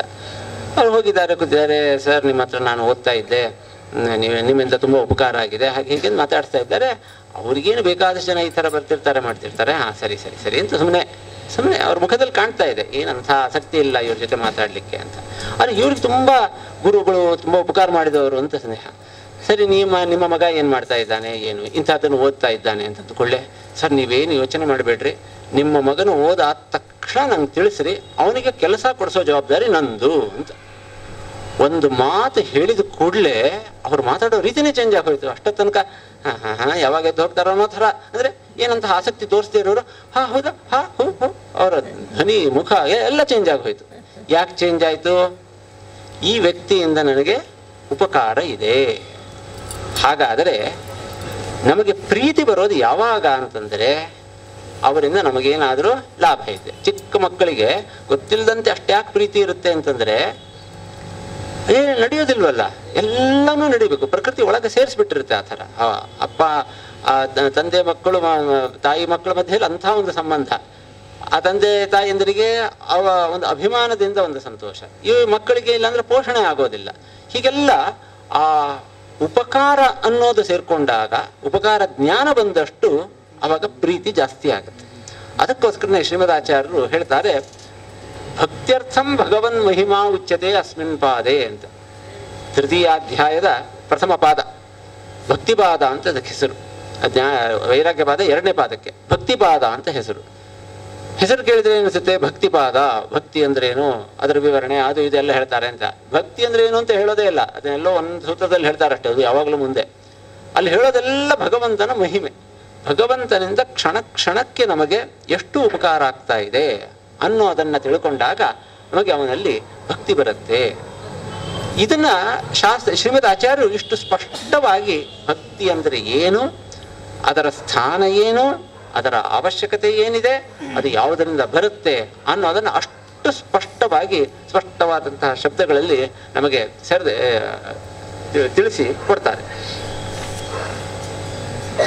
ಈ ಭಕ್ತಿಯ ಒಂದು ಮಹಿಮೆ ಎಂಥದ್ದು ಅಂತಂದ್ರೆ, ಇದೇ ಭಕ್ತಿಯನ್ನ ಮಾಡಿ ಇವತ್ತು ಬ್ರಹ್ಮದೇವರು, ಇಂದ್ರದೇವರು, ಚಂದ್ರದೇವರು, ವಾಯುದೇವರು, ರಾಜರು, ಮಹಾರಾಜರು, ಯಾರ್ಯಾರು ಯಾವ್ಯಾವ ಸ್ಥಾನದಲ್ಲಿದ್ದಾರಲ್ಲ, ಇವರೆಲ್ಲರೂ ಈ ಸ್ಥಾನಕ್ಕೆ ಹೋಗಿರತಕ್ಕಂಥದ್ದು ಭಕ್ತಿಯಿಂದ ಮಾಡಿದ ಅವರ ಅನುಷ್ಠಾನ ಕರ್ಮಗಳಿಂದ.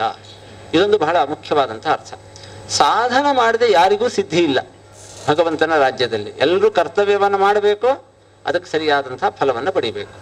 ಬೇರೆ ಕೆಲಸಗಳಲ್ಲಿ ಕೆಲಸ ಮಾಡದೆ ಹೋದ್ರೂ ತಿಂಗಳ ಕೊನೆಗೆ ಸಂಬಳ ಬಂದ್ಬಿಡ್ಬಹುದು, ಏನೋ ಮಲ್ಕೊಂಡು ಏನೋ ಮೋಸ ಮಾಡಿ ಏನೋ ಮಾಡಿದ್ರೂ ಬರಬಹುದು. ಆದರೆ ಭಗವಂತನ ರಾಜ್ಯದಲ್ಲಿ ಹಾಗಲ್ಲ, ಎಲ್ಲರೂ ತಮ್ಮ ತಮ್ಮ ಕರ್ತವ್ಯಗಳನ್ನು ಮಾಡಲೇಬೇಕು. ಆದರೆ ಸುಮ್ಮನೆ ಕರ್ತವ್ಯವನ್ನು ಮಾಡಿದರೆ ಕೊಡ್ತಾನೆ ಭಗವಂತ, ಆದರೆ ಭಕ್ತಿಯಿಂದ ಮಾಡಿದರೆ ಮಾತ್ರ ಅದಕ್ಕೆ ಪೂರ್ಣವಾದ ಫಲವನ್ನು ಕೊಡ್ತಾನೆ.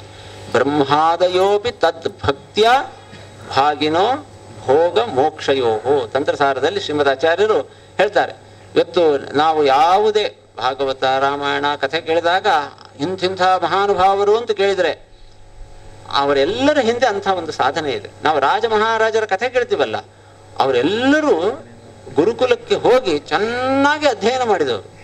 ರಾಮಾಯಣದಲ್ಲಿ ರಾಮ, ಲಕ್ಷ್ಮಣ, ಸೀತೆ ಕಾಡಿಗೆ ಹೋದರು, ಭರದ್ವಾಜರ ಆಶ್ರಮಕ್ಕೆ ಹೋದರು. ಅವ್ರ ಹತ್ರ ಕೇಳಿದರು, ನಮ್ಮ ವಾಸಕ್ಕೆ ಯಾವುದು ಯೋಗ್ಯ, ನೀವೊಂದು ಜಾಗ ಹೇಳ್ರಿ ಅಂತ. ಅವ್ರು ಹೇಳಿದರು, ಇಲ್ಲಿ ಗೋದಾವರಿ ಅದನ್ನು ದಾಟಿಕೊಂಡು ನೀವು ಹೋದರೆ ಚಿತ್ರಕೂಟ ಪರ್ವತ ಬರುತ್ತೆ, ಅಲ್ಲಿ ಒಂದು ನದಿ ಇದೆ, ಅದರ ದಡದಲ್ಲಿ ನೀವು ಇರ್ರಿ ಅಂತ. ಅಲ್ಲಿಗೆ ಹೋದರು. ಲಕ್ಷ್ಮಣ ಹೇಳಿಬಿಟ್ಟ, ನೀವು ಸುಮ್ಮನೆ ಕೂಡ್ದಕ್ಕೆ ನಾನೆಲ್ಲ ಮಾಡ್ತೀನಿ ಅಂತ ಹೇಳಿ ಹೋಗಿ ಪಟ ಅವರೆಲ್ಲ ಆಯುಧ ತಂದಿದ್ದರು. ಹೋಗಿ ಮರಗಳನ್ನು ಕತ್ತರಿಸಿ ರಾಮ ಸೀತೆಯರಿಗೊಂದು ಕುಟೀರ, ತನಗೊಂದು ಕುಟೀರ, 2 ಕುಟೀರಗಳನ್ನು ನಿರ್ಮಾಣ ಮಾಡಿದ. ಎಲ್ಲ ಮುಂದೇನು ಎಲ್ಲ ಸೀತಾದೇವಿಗೆ ಬೇಕಾದಂಥ ಎಲ್ಲ ಅನುಕೂಲಗಳನ್ನು ನೋಡಿ ಮಾಡಿಕೊಟ್ಟ. ಆ ಕುಟೀರಗಳ ನಿರ್ಮಾಣ ಆಯಿತು. ವಾಸ ಮಾಡಬೇಕಲ್ಲ, ನಾವು ಯಾವುದಾದ್ರೂ ಒಂದು ಮನೆ ಕಟ್ಟಿ ವಾಸ ಮಾಡೋಕ್ಕಿಂತ ಮುಂಚೆ ಏನು ಮಾಡ್ತೀವಿ? ಗೃಹ ಪ್ರವೇಶಕ್ಕೆ ಮುಂಚೆ ಏನು ಮಾಡ್ತೀವಿ? ವಾಸ್ತು ಹೋಮ ಅದೆಲ್ಲ ಮಾಡ್ತೀವಲ್ಲ. ಅಲ್ಲಿ ಯಾರು ಮಾಡಬೇಕು? ಕಾಡಿನಲ್ಲಿ 3 ಜನ ಇದ್ದಾರೆ. ವಸಿಷ್ಠರು ಕುಲಪುರೋಹಿತರು ಅಯೋಧ್ಯೆಯಲ್ಲಿದ್ದಾರೆ. ಏನು ಮಾಡಿದರು? ಅವರೇ ಮಾಡಿದರು ಅಂತ ಬರುತ್ತಲ್ಲಿ. ರಾಮ ಲಕ್ಷ್ಮಣರೇ ಎಲ್ಲ ಮಂತ್ರಗಳನ್ನು ಹೇಳಿ ವಾಸ್ತುಹೋಮ ಮಾಡಿದರು ಅಂತ ರಾಮಾಯಣದಲ್ಲಿದೆ. ಅವ್ರು ಎಲ್ಲಿ ಕಲ್ತಿದ್ರು? ಗುರುಕುಲದಲ್ಲಿ ಎಲ್ಲಾನು ಕಲ್ತಿದ್ದಾರೆ ಅವರು. ಯಾಜನ ಇಲ್ಲ ಅಷ್ಟೇ, ಅವರಿಗೆ ಯಜನ ಇದೆ ಷಟ್ಕರ್ಮಗಳಲ್ಲಿ. ಹೀಗಾಗಿ ಅವರು ಯಜ್ಞ ಯಾಗಾದಿಗಳನ್ನು ಮಾಡುವಂಥವ್ರು. ಹೀಗಾಗಿ ಆ ರಾಜ ಮಹಾರಾಜರಿರ್ಬಹುದು, ಎಲ್ಲ ದೇವತೆಗಳಿರ್ಬಹುದು, ನಾವೇನು ಅವರ ವೈಭವವನ್ನು ಕೇಳ್ತೇವೆ, ಅವಾಗ ಎಲ್ಲ ಸಂದರ್ಭದಲ್ಲೂ ನೆನಪಿಸ್ಕೊಳ್ಬೇಕಾದಂತಹ ವಿಷಯ ಏನಂತಂದರೆ, ಅದರ ಹಿಂದೆ ಅವರು ಮಾಡಿರ್ತಕ್ಕಂತಹ ಭಕ್ತಿಯಿಂದ ಮಾಡಿರ್ತಕ್ಕಂತಹ ತಪಸ್ಸು ಸಾಧನೆ ಇದೆ. ರೂಪಾಣಾಂ ದಾರಿದ್ರ್ಯಾಭಾವಾತ್ ಅನ್ನುವಂತೆ ದೇವತೆಗಳಿಗೆ ಅನೇಕ ರೂಪಗಳಿರ್ತವೆ. ಸೂರ್ಯ ಎಷ್ಟು ರೂಪಗಳಿಂದ ಇದ್ದಾನೆ, ಪ್ರತಿಯೊಬ್ಬರ ಕಣ್ಣಿನಲ್ಲೂ ಸೂರ್ಯ ಇದ್ದಾನೆ. ಬರೀ ಕಣ್ಣಿನಲ್ಲಿ ಮಾತ್ರ ಅಲ್ಲ, ಮತ್ತೆ ಹೃದಯದಲ್ಲೂ ಸೂರ್ಯ ಇದ್ದಾನೆ. ಒಂದ್ ಕಡೆ ಹೇಳ್ತಾರೆ, ಕಣ್ಣಿನಲ್ಲಿದ್ದು ಎಲ್ಲ ಕೆಲಸ ಮಾಡ್ತಿರ್ತಾರಂತೆ, ಹೃದಯದಲ್ಲಿದ್ದು ಅಲ್ಲಲ್ಲಲ್ಲ ಅದನ್ನ ಸಮರ್ಪಣೆ ಮಾಡ್ತಾ ಇರ್ತಾರಂತೆ. ದೇವತೆಗಳ ಸಾಧನೆ ಅಷ್ಟು ವಿಚಿತ್ರವಾದದ್ದು. ಅಂಥ ಈ ದೇವತೆಗಳು ನಮ್ಗೆ ಯಾರಿಗೂ ಗೊತ್ತಿಲ್ಲದೆ ಇರುವಂತ ಯಾವ್ದಾವುದೋ ಒಂದು ಜಾಗದಲ್ಲಿ ಒಂದು ರೂಪದಿಂದ ತಪಸ್ ಮಾಡ್ತಾ ಇರ್ತಾರೆ. ರುದ್ರದೇವರು ಬೆಂಕಿ ಹಚ್ಚಿ ಧೂಮ, ಆ ಧೂಮವನ್ನ ಕುಡಿತಾ ತಪಸ್ ಮಾಡ್ತಕ್ಕಂಥದ್ದು, ಲವಣೋದಕದಲ್ಲಿ ಮುಳುಗಿ ತಪಸ್ ಮಾಡ್ತಕ್ಕಂಥದ್ದು, ಉಪವಾಸ ಇದ್ದು ತಪಸ್ ಮಾಡ್ತಕ್ಕಂಥದ್ದು, ಎಲ್ಲ ದೇವತೆಗಳು ಅಷ್ಟು ತಪಸ್ ಮಾಡಿದ್ದಾರೆ. ಅದರ ಜೊತೆಗೆ ಬರೀ ತಪಸ್ ಮಾಡಿದರೆ ಫಲ ಇಲ್ಲ, ಭಕ್ತಿಯಿಂದ ಮಾಡಿದರೆ ಮಾತ್ರ ತಪಸ್ಸು. ಹೀಗಾಗಿ ಶ್ರೀಮದ್ ಆಚಾರ್ಯರದು ಭಕ್ತಿ ಸಿದ್ಧಾಂತ ಅಂತ ಹೇಳಿ ಆ ಭಕ್ತಿಗಿರ್ತಕ್ಕಂಥ ಮಹತ್ವವನ್ನ ಅವರು ತಿಳಿಸಿಕೊಟ್ಟಿದ್ದಾರೆ. ಜೊತೆಗೆ ಭಕ್ತಿ ಮಾಡಬೇಕು ಅಂತಂದಾಗ ಬರೀ ಭಗವಂತನಲ್ಲಿ ಭಕ್ತಿ ಅಲ್ಲ, ಗುರುಗಳಲ್ಲೂ ಕೂಡ ಅಷ್ಟೇ ಭಕ್ತಿಯನ್ನು ಮಾಡಬೇಕು. ಯಸ್ಯ ದೇವೇ ಪರಾಭಕ್ತಿ ಯಥಾ ದೇವೇ ತಥಾ ಗುರು. ತಸ್ಯೈತೆ ಕಥಿತಾಹ್ಯರ್ಥಾ ಪ್ರಕಾಶಂತೆ ಮಹಾತ್ಮನಃ. ಈ ಒಂದು ಶ್ಲೋಕವನ್ನು ನಾವು ಅರ್ಥ ಮಾಡಿಕೊಂಡ್ರೆ ನಮ್ಮ ಜೀವನದಲ್ಲೇ ಒಂದು ಪ್ರಕಾಶ ಬರುತ್ತೆ. ಹರಿಯಲ್ಲಿ ಬರೀ ಭಕ್ತಿ ಮಾಡಿದರೆ ಭಗವಂತ ಮೆಚ್ಚೋದಿಲ್ಲ, ಗುರುಗಳಲ್ಲೂ ಭಕ್ತಿಯನ್ನು ಮಾಡಬೇಕು. ನಮ್ಮ ಪರಂಪರೆ, ವಿಶೇಷವಾಗಿ ಮಾಧ್ವ ಪರಂಪರೆಯಲ್ಲಿ ಗುರುಗಳ ಸ್ಮರಣೆಗೆ, ಗುರುಗಳ ಆರಾಧನೆಗೆ, ಗುರುಗಳ ಆಚರಣೆಗೆ, ಅವರ ಭಕ್ತಿಗೆ ಒಂದು ಪ್ರಸಿದ್ಧಿ ಇದೆ. ಅದಕ್ಕೆ ಅನೇಕ ಉಪಾಯಗಳನ್ನೆಲ್ಲ ನಮ್ಮಲ್ಲಿ ಹಾಕಿಕೊಟ್ಟಿದ್ದಾರೆ. ಇಲ್ಲಿ ನಡೆಯುವಷ್ಟು ವಿಜೃಂಭಣೆಯಿಂದ ಗುರುಗಳ ಆರಾಧನೆ ಬೇರೆ ಪರಂಪರೆಗಳಲ್ಲಿ ನಡೆಯೋದಿಲ್ಲ. ಇಲ್ಲಿ ಬೇರೆ ಕಡೆ ಗುರುಭಕ್ತಿ ಇಲ್ಲ ಅಂತಲ್ಲ, ಆದರೆ ವಿಶೇಷವಾದಂತಹ ಭಕ್ತಿಯನ್ನು ಕೊಟ್ಟಿದ್ದಾರೆ. ಯಾಕೆಂದ್ರೆ ಶ್ರೀಮದ್ ಆಚಾರ್ಯರು ಅದನ್ನು ಹೇಳಿದ್ದಾರೆ, ಭಗವಂತನಲ್ಲಿ ಭಕ್ತಿ ಮಾಡಿದಂತೆ ಗುರುಗಳಲ್ಲೂ ಭಕ್ತಿಯನ್ನ ಮಾಡಬೇಕು. ಅದರಿಂದ ಏನಾಗತ್ತೆ ಅಂತಂದ್ರೆ ಕಥಿತಾಹ ಅರ್ಥಾಹ ಪ್ರಕಾಶಂತೆ ಅಕಥಿತಾಹ ಅರ್ಥಾಹ ಪ್ರಕಾಶಂತೆ. ಅಲ್ಲೇನಿದೆ ಅಂತಂದ್ರೆ ತಸ್ಯೈತೆ ಕಥಿತಾಹ ಅಂತಿದೆ. ಅಲ್ಲಿ 2 ಥರ ಪದಚ್ಛೇದ ಮಾಡಬಹುದು. ಪೂರ್ವರೂಪ ಸಂಧಿಯನ್ನು ಇಟ್ಟುಕೊಂಡ್ರೆ ತಸ್ಯೈತೆ ಅಕಥಿತಾಹ, ವನೇ ಅತ್ರ ವನೇತ್ರ ಇದ್ದ ಹಾಗೆ ಅದನ್ನೂ ಮಾಡಬಹುದು. ತಸ್ಯೈತೆ ಕಥಿತಾಹ್ಯರ್ಥಾಹ. ಇವು ಓದೋರಿಗೆ ಎಷ್ಟೋ ಸಲ ಎಷ್ಟು ಓದಿದ್ರು ಅದು ಮನಸ್ಸಲ್ಲಿ ಉಳಿತಾ ಇಲ್ಲ, ನನ್ಗೆ ಗಟ್ಟಿ ಆಗ್ತಾ ಇಲ್ಲ ಅಂತಿದ್ರೆ ಅದಕ್ಕೆ ಕಾರಣ ಅವಾಗ ಏನು ಮಾಡಬೇಕು ಅಂತಂದ್ರೆ ವಿಶೇಷವಾಗಿ ಗುರುಗಳ ಸ್ಮರಣೆ ಮಾಡಬೇಕು. ಅವರ ಪರಂಪರೆಯ ಗುರುಗಳು, ಅವರು ರಾಯರು, ವ್ಯಾಸರಾಜರು, ವಾದರಾಜರು, ಇಂಥವರನ್ನ ಅವರ ಸ್ತೋತ್ರ ಹೇಳ್ತಕ್ಕಂಥದ್ದು, ನಿಯಮೇನ ಹೇಳ್ತಕ್ಕಂಥದ್ದು, 1 ಸಲ ಹೇಳೋರು 2 ಸಲ ಹೇಳ್ತಕ್ಕಂಥದ್ದು, ಹೀಗೆಲ್ಲ ಇಟ್ಟುಕೊಂಡ್ರೆ ಆಗ ಓದಿದ್ದೆಲ್ಲ ತಲೆಯಲ್ಲಿ ಉಳಿಲಿಕ್ಕೆ ಶುರು ಆಗುತ್ತೆ. ಗುರುಭಕ್ತಿಯೂ ಬೇಕು, ಹರಿಭಕ್ತಿಯೂ ಬೇಕು ಅಂತ ಇದನ್ನ ಶ್ರೀಮದ್ ಆಚಾರ್ಯ ತಿಳಿಸ್ತಾರೆ. ಇದರ ಜೊತೆಗೆ ಅಕಥಿತಾಹ ಅರ್ಥಾಹ ಅಂತ ಕೇಳದೇ ಇರತಕ್ಕಂತಹ ವಿಷಯಗಳು, ಒಂದು ವಾಕ್ಯವನ್ನ ನೋಡಿದ್ರೆ ಯಾವ ವ್ಯಾಖ್ಯಾನದಲ್ಲೂ ಇಲ್ಲ, ಒಂದು ಹೊಸ ಅರ್ಥ ಹೊಳೆಯುತ್ತೆ. ಪ್ರಕಾಶ ಅಂತ ಒಂದು ಶಬ್ದ ಬಳಸ್ತಾರಲ್ಲ, ಇದೊಂದು ಬಹಳ ಅಪರೂಪದ ಒಂದು ಜ್ಞಾನದ ಪ್ರಭೇದ. ಜ್ಞಾನಗಳಲ್ಲಿ ಪ್ರತ್ಯಕ್ಷ, ಅನುಮಿತಿ, ಶಾಬ್ದಬೋಧ ಅಂತ ಇದೆಯಲ್ಲ, ಅದ್ರ ಜೊತೆಗೆ ಒಂದು ಪ್ರಕಾಶ ಹೊಳೆಯೋದು ಅಂತ ಒಂದಿದೆ. ಅಂದ್ರೆ ಹಿಂಗೆ ಕಣ್ಮುಚ್ಚಿಕೊಂಡು ಕೂತಾಗ ಏನೋ ಜಪ ಮಾಡಬೇಕಾದ್ರೆ ಓದಿದ್ದು ಒಂದು ವಿಷಯ ತಂತಾನೇ ನೆನಪಾಗಿ ನಾವು ಮುಂಚೆ ಎಷ್ಟು ಅರ್ಥ ಮಾಡ್ಕೊಂಡಿದ್ದು ಅದಕ್ಕಿಂತಲೂ ಹೆಚ್ಚು ಅರ್ಥ ಆಗಿ ಒಂದು ಮನಸ್ಸಿಗೆ ಬರುತ್ತೆ. ಎಲ್ಲೋ ಕೇಳಿರ್ತಾನೆ, ಓದಿರ್ತಾನೆ, ಗೊತ್ತಿರಲ್ಲ, ಮನಸ್ಸಿಗೆ ಕಾಮದೇವರು, ಮನ್ಮಥ, ಸ್ಕಂದ ಅವನು ಕೂಡ ಅಭಿಮಾನಿ ಇದ್ದಾನೆ ಅಂತ ತಂತಾನೆ ನೆನಪಾಯ್ತು ಅಂತ ಇಟ್ಟುಕೊಂಡ. ಅದೊಂದು ಹೊಳೆಯೋದು. ಇನ್ನೊಂದು ಹೊಸ ವಿಷಯವೇ ಹೊಳೆಯುವಂಥದ್ದು. ಹೀಗೆ ಅವೆಲ್ಲ ಮಹಿಮೆಯನ್ನ ಶ್ರೀಮದ್ ಆಚಾರ್ಯರು ತಿಳಿಸಿಕೊಡ್ತಾರೆ. ಅದನ್ನ ತಂತ್ರಸಾರ ಸಂಗ್ರಹದಲ್ಲಿ 1ನೇ ಅಧ್ಯಾಯದಲ್ಲಿ ಪೂಜೆ ಹೇಗೆ ಮಾಡಬೇಕು ಅನ್ನೋದನ್ನು ತಿಳಿಸಿಕೊಟ್ಟಿದ್ದಾರೆ. ಎಲ್ಲ ಪೀಠ ಪೂಜೆ, ಆಭರಣ ಪೂಜೆ, ಅದು ಎಲ್ಲ ತಿಳಿಸಿಕೊಟ್ಬಿಟ್ಟು ಹೇಳ್ತಾರೆ, ಸರ್ವೋತ್ತಮಂ ಹರಿಂ ಜ್ಞಾತ್ವ. ಭಗವಂತ ಸರ್ವೋತ್ತಮ ಅಂತ ತಿಳಿಬೇಕು. ಯ ಏವಂ ಭಕ್ತಿಪೂರ್ವಕಂ, ಹಿಂದೆ ಹೇಳಿದಂತೆ ಅಂದ್ರೆ ಉದ್ಯದ್ಭಾ ಸತ್ ಸಮಾನಾಭ. ಈಗ ಹಿಂದೆ ಆಚಾರ್ಯರು ಹೇಳಿದರು, ಭಗವಂತನ ಪರಿವಾರವಾಗಿ ಅವನ ಸುತ್ತಲೂ ಎಲ್ಲ ದೇವತೆಗಳು ಇದ್ದಾರೆ ಅಂತ ಹೇಳಿ ಚಿಂತನೆ ಮಾಡಬೇಕು. ಹಾಗೆ ಮಾಡಿಕೊಂಡು ಯಾರು ಜಪಧ್ಯಾನಾದಿಭಿರ್ ನಿತ್ಯಂ ಪೂಜಯೇತ್ ನಾಸ್ಯ ದುರ್ಲಭಂ. ಶ್ರೀಮದ್ ಆಚಾರ್ಯ ಕೊಟ್ಟಿರ್ತಕ್ಕಂಥ ಒಂದು ದೊಡ್ಡ ಭರವಸೆ ಅಂತಂದ್ರೆ ಮನೆಯಲ್ಲಿ ಚೆನ್ನಾಗಿ ಒಂದು ಪೂಜೆ ನಡೀತಾ ಇರಬೇಕು. ಅದರ ಬಲದಿಂದ ಆ ಮನೆಗೆ ಎಲ್ಲ ರೀತಿಯಾದಂತಹ ಸಮೃದ್ಧಿಯೂ ಒದಗಿ ಬರ್ತದೆ. ಯಾಕೆಂದ್ರೆ ಭಗವಂತ ಅವನು ಬಾಕಿ ಇಟ್ಕೊಳ್ಳಲ್ಲ ಅಂತ ಯಾವುದನ್ನು. ತನಗೇನು ಕೊಡ್ತಾರೋ ಅದನ್ನ ಅವನು ಬಡ್ಡಿ ಸಮೇತ ಕೊಡ್ಲಿಕ್ಕೆ ಶುರು ಮಾಡ್ತಾನೆ. ಅದರಿಂದ ಅವನಿಗೆ ದಿನ ನೈವೇದ್ಯ ಮಾಡಿದ್ರ ಅವ್ರಿಗೂ ಒಳ್ಳೆ ಅನ್ನ ಕೊಡ್ತಾನೆ. ಅವನನ್ನು ಎತ್ತರ ಪೀಠದಲ್ಲಿಟ್ಟು ಪೂಜೆ ಮಾಡಿದ್ರ ಅವರಿಗೂ ಪೀಠ ಕೊಟ್ಟು ಮೆರೆಸ್ತಾನೆ. ಅವರಿಗೆ ಮುತ್ತು ರತ್ನ ಬಂಗಾರ, ಮನೆ ಮಂದಿಗೆಲ್ಲ ಬೇರೆ ಬೇರೆ ಸಂದರ್ಭದಲ್ಲಿ ಅದು ಇದು ಬಂಗಾರ ತಗೊಳ್ಬೇಕಾಗತ್ತೆ. ತಗೊಳ್ಬೇಕಾದ್ರೆ ಅದರಲ್ಲೂ 1% 2% ದೇವರಿಗೂ ಒಂದು ಬಂಗಾರದ ಹೂವು, ಒಂದು ಇದು ಅದು ಇದು ಮಾಡಿಸಿ ಹಾಕಿದರೆ ಅವರಿಗೂ ಕೂಡ ಸಂಪತ್ತನ್ನ ಸಮೃದ್ಧಿಯಾಗಿ ಕೊಡ್ತಾನೆ. ಆ ದೇವರ ಪೂಜೆಯ ಸಂದರ್ಭದಲ್ಲಿ ಮನೆ ಮಂದಿಯೆಲ್ಲ ಸೇರಿ ಮಂಗಳಾರತಿ ಕಾಲದಲ್ಲಿ ನಿಂತು ಇಷ್ಟಂ ದತ್ತಂ ಹುತಂ ದತ್ತಂ ಪೂರ್ತಂ ಯಚ್ಚಾತ್ಮನಃ ಪ್ರಿಯಂ ದಾರಾನ್ ಸುತಾನ್ ಗೃಹಾನ್ ಪ್ರಾಣಾನ್ ಪರಸ್ಮೈ ಸನ್ನಿವೇದಯತ್ ಅಂತ ಹೇಳಿದಂತೆ, ಯಾರು ಅಲ್ಲ, ಇದು ನಿನ್ನ ಟ್ರಸ್ಟ್ನಲ್ಲಿ ನಾವಿದ್ದಾಗಿದ್ದೇವೆ, ಬಾಡಿಗೆ ಮನೆಯಲ್ಲಿ ನೀನು ಕೊಟ್ಟ ಮನೆಯಲ್ಲಿ ನಾವಿದ್ದೇವೆ, ನಿನ್ನವರು ನಾವು ಅಂತ ಎಲ್ಲರೂ ತಮ್ಮನ್ನು ತಾವು ಸಮರ್ಪಣೆ ಮಾಡಿಕೊಂಡಾಗ ನನ್ನವರ ಸರಿ ಅಂತ ಹೇಳಿ ಇನ್ನಷ್ಟು ಪ್ರೀತಿ ಕೊಟ್ಟು, ಇನ್ನಷ್ಟು ವಾತ್ಸಲ್ಯ ಕೊಟ್ಟು, ಅವರಿಗೆ ಸಮೃದ್ಧಿಯನ್ನು ಕೊಟ್ಟು ಭಗವಂತ ರಕ್ಷಿಸ್ತಾನೆ ಅನ್ನುವಂಥ ಭರವಸೆಯನ್ನ ಶ್ರೀಮದಾಚಾರ್ಯರು ಕೊಟ್ಟು, ಇದೇ ಥರ ಬ್ರಹ್ಮಾದಯಶ್ಚ ತದ್ಭಕ್ತಿಯ ಭಾಗಿನೋ ಭೋಗಮೋಕ್ಷಯೋ ತಸ್ಮಾತ್ ಜ್ಞೇಯಶ್ಚ ಪೂಜ್ಯಶ್ಚ ವಂದ್ಯೋ ಧ್ಯೇಯ ಸದಾ ಹರಿಹಿ ಅಂತ ಹೇಳಿ ಹೇಳ್ತಾರೆ. ಕೊನೆಗೆ ಒಂದು ಮಾತನ್ನ ಹೇಳಿ ಮುಗಿಸ್ತೇನೆ. ನಮ್ಮ ಗುರುಗಳು ಈ ಉದಾಹರಣೆಯನ್ನು ಕೊಡ್ತಾ ಇದ್ರು. ಒಂದು ಮನೆಯವರೆಲ್ಲರೂ ಬೇರೆ ಊರಿಗೆ ಒಂದು 2-3 ದಿವಸ ಹೋಗೋದಾದರೆ ಅವಾಗ ರಾತ್ರಿ ಒಂದು ದೀಪ ಹಚ್ಚಿಡೋ ಒಂದು ವ್ಯವಸ್ಥೆ ಮಾಡ್ತಾರೆ. ಒಂದು ಅವರೇ ಹಚ್ಚಿ ಹೋಗ್ಬಿಡ್ತಾರೆ. ಇಲ್ಲ ಯಾರಿಗಾದ್ರೂ ಬಂದು ಸಾಯಂಕಾಲ ಬಂದು ಒಂದು ದೀಪ ಹಚ್ಚಿ ಹೋಗು ಅಂತ ಒಂದು ವ್ಯವಸ್ಥೆ ಮಾಡ್ತಾರೆ. ಯಾಕೆ ಅಂತಂದ್ರೆ ಯಾರಾದ್ರೂ ನೋಡಿದರೆ ದೀಪ ಹಚ್ಚಿದೆ ಅಂತಂದ್ರೆ ಮನೆಯಲ್ಲಿ ಯಾರೋ ಇದ್ದಾರೆ, ಕಳ್ಳರು ಯಾರಾದ್ರೂ ಬರ್ತಾ ಇದ್ರೆ ಅವರಿಗೆ ಮನೆಯಲ್ಲಿ ಯಾರೋ ಇದ್ದಾರೆ, ನಾವು ಹೋಗ್ಬಾರ್ದು. ಹಾಗಾದ್ರೆ ಮನೆಯಲ್ಲಿ ಒಂದು ದೀಪ ಹಚ್ಚಿಟ್ರೆ ಕಳ್ಳರೆಲ್ಲ ದೂರ ಹೋಗ್ತಾರೆ.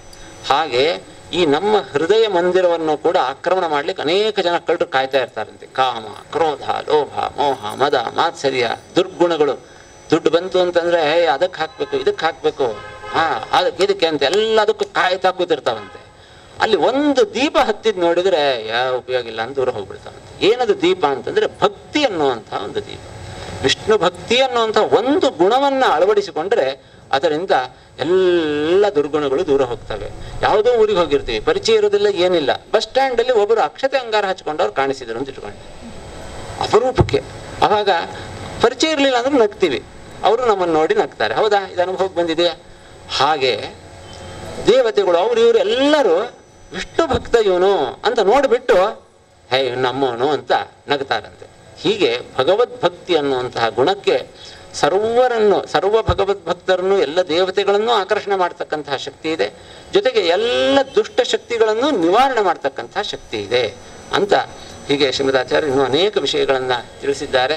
ಮಧ್ವನವಮಿಯ ಪರ್ವಕಾಲದಲ್ಲಿ ಪರಮ ಪೂಜ್ಯ ಶ್ರೀಪಾದಂಗಳವರು ಮೈಸೂರಿನಲ್ಲಿ ಬೇಕಾದಷ್ಟು ವೈಭವದಿಂದ ಎಲ್ಲ ಕಾರ್ಯಕ್ರಮಗಳನ್ನು ನಡೆಸ್ತಾ ಇದ್ದಾರೆ. ನಮ್ಮನ್ನೇನು ಅಲ್ಲಿ ಬೆಂಗಳೂರಿನಿಂದ ಇಲ್ಲಿವರೆಗೆ ಕರೆಸಬೇಕು ಅಂತೇನು ಇರಲಿಲ್ಲ. ಅದು ನಮ್ಮ ಮೇಲಿನ ಪರಮಾನುಗ್ರಹದಿಂದ ಇಲ್ಲಿಗೆ ಕರೆಸಿ ನಮ್ಮಿಂದ 4 ಮಾತುಗಳನ್ನು ಹೇಳಿಸಿದ್ದಾರೆ. ನಾವು ಹೇಳ್ತಕ್ಕಂಥ ಎಲ್ಲ ವಿಷಯಗಳಿಗೂ ಕೂಡ ಅವರೇ ಆದರ್ಶರು. ಭಕ್ತಿ ಹೇಗೆ ಮಾಡಬೇಕು ಅಂತಂದ್ರೆ ಅವರಂತ ಮಾಡಬೇಕು, ಪಾಠ ಪ್ರವಚನ ಹೇಗೆ ಮಾಡಬೇಕು ಅಂತಂದ್ರೆ ಅವರಂತೆ ಮಾಡಬೇಕು, ಪೂಜೆ ಹೇಗೆ ಮಾಡಬೇಕು ನೋಡ್ತಿರಲಿಲ್ಲ, ನೀವೆಲ್ಲರೂ ನೋಡ್ತೀರಿ ಎಷ್ಟು ಶ್ರದ್ಧಾ ಭಕ್ತಿಗಳಿಂದ ಅವರು ಪೂಜೆಯನ್ನು ಮಾಡ್ತಾರೆ. ಪೂರ್ವಾಶ್ರಮದಲ್ಲೂ ಹಾಗೆ ಮಾಡ್ತಾ ಬಂದವರು. ಅದರ ಬಲದಿಂದಲೇ ಪೀಠಕ್ಕೆ ಬಂದಿದ್ದಾರೆ. ಪೀಠಕ್ಕೆ ಬಂದಮೇಲೆ ಇನ್ನಷ್ಟು ಜಾಸ್ತಿ ಮಾಡ್ತಾರೆ. ಅದು ಹೇಳ್ತಾರೆ ಶಾಸ್ತ್ರದಲ್ಲಿ. ಭಕ್ತಿ, ಅದರಿಂದ ವೈರಾಗ್ಯ, ವೈರಾಗ್ಯದಿಂದ ಹೆಚ್ಚು ಭಕ್ತಿ, ಆ ಭಕ್ತಿಯಿಂದ ಪರಿಪಕ್ವ ಭಕ್ತಿ, ಪರಿಪಕ್ವ ಜ್ಞಾನದಿಂದ ಅತಿ ಪರಿಪಕ್ವ ಭಕ್ತಿ ಅಂತ ಹೀಗೆಲ್ಲ ನಿರೂಪಣೆ ಮಾಡ್ತಾರೆ. ಅದಕ್ಕೆಲ್ಲ ಉದಾಹರಣೆಯಾಗಿ ಶ್ರೀಪಾದಂಗಳವರು ಇದ್ದಾರೆ. ಅವರ ಗುರು ಪರಂಪರೆಯ ಅನುಗ್ರಹ ನಮ್ಮ ಮೇಲೆ ಇರಲಿ ಅಂತ ಪ್ರಾರ್ಥನೆ ಮಾಡಿಕೊಂಡು 4 ಮಾತುಗಳನ್ನು ಶ್ರೀಕೃಷ್ಣ ಅರ್ಪಣೆ.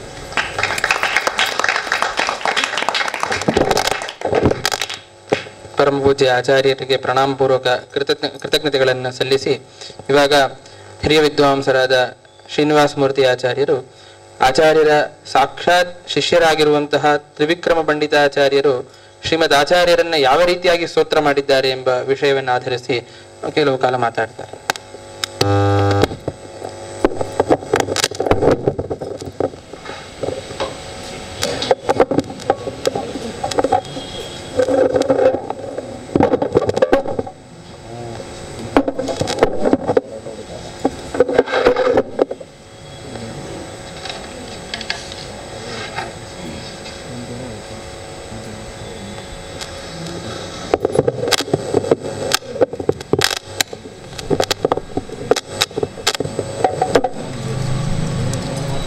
ಶ್ರೀ ಗುರುಭ್ಯೋ ನಮಃ. ನರಸಿಂಹೋಖಿಲ ಜ್ಞಾನಮತಧ್ವಾಂತ ದಿವಾಕರಃ ಜಯತ್ಯಮಿತ ಸಜ್ಞಾನ ಸುಖಶಕ್ತಿ ಪಯೋನಿಧಿ ಅಭ್ರಮಂ ಭಂಗರಹಿತಂ ಅಜಡಂ ವಿಮಲಂ ಸದಾ ಆನಂದತೀರ್ಥಮತುಲಂ ಭಜೆ ತಾಪತ್ರಯಾಪಹಂ. ತಪಸ್ವಾಧ್ಯಾಯ ಶುಶ್ರೂಷಾ ಕೃಷ್ಣಪೂಜಾರತಂ ಮುನಿಂ ವಿಶ್ವೇಶಮಿಷ್ಟಂ ವಂದೇ ಪರಿವ್ರಾಟ್ ಚಕ್ರವರ್ತಿನಂ.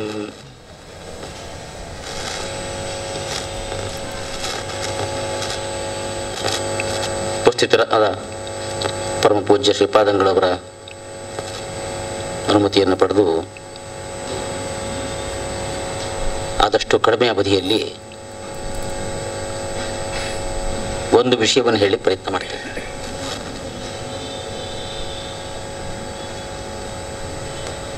ತ್ರಿವಿಕ್ರಮ ಪಂಡಿತಾಚಾರ್ಯರು ಮಧ್ವಾಚಾರ್ಯ ಸಾಕ್ಷಾತ್ ಶಿಷ್ಯರು.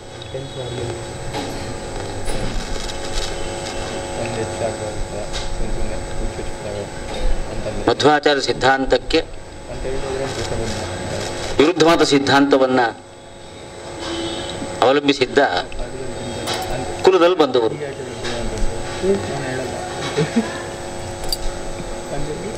ಅದ್ವೈತ ಸಿದ್ಧಾಂತದ ಅನುಯಾಯಿಗಳು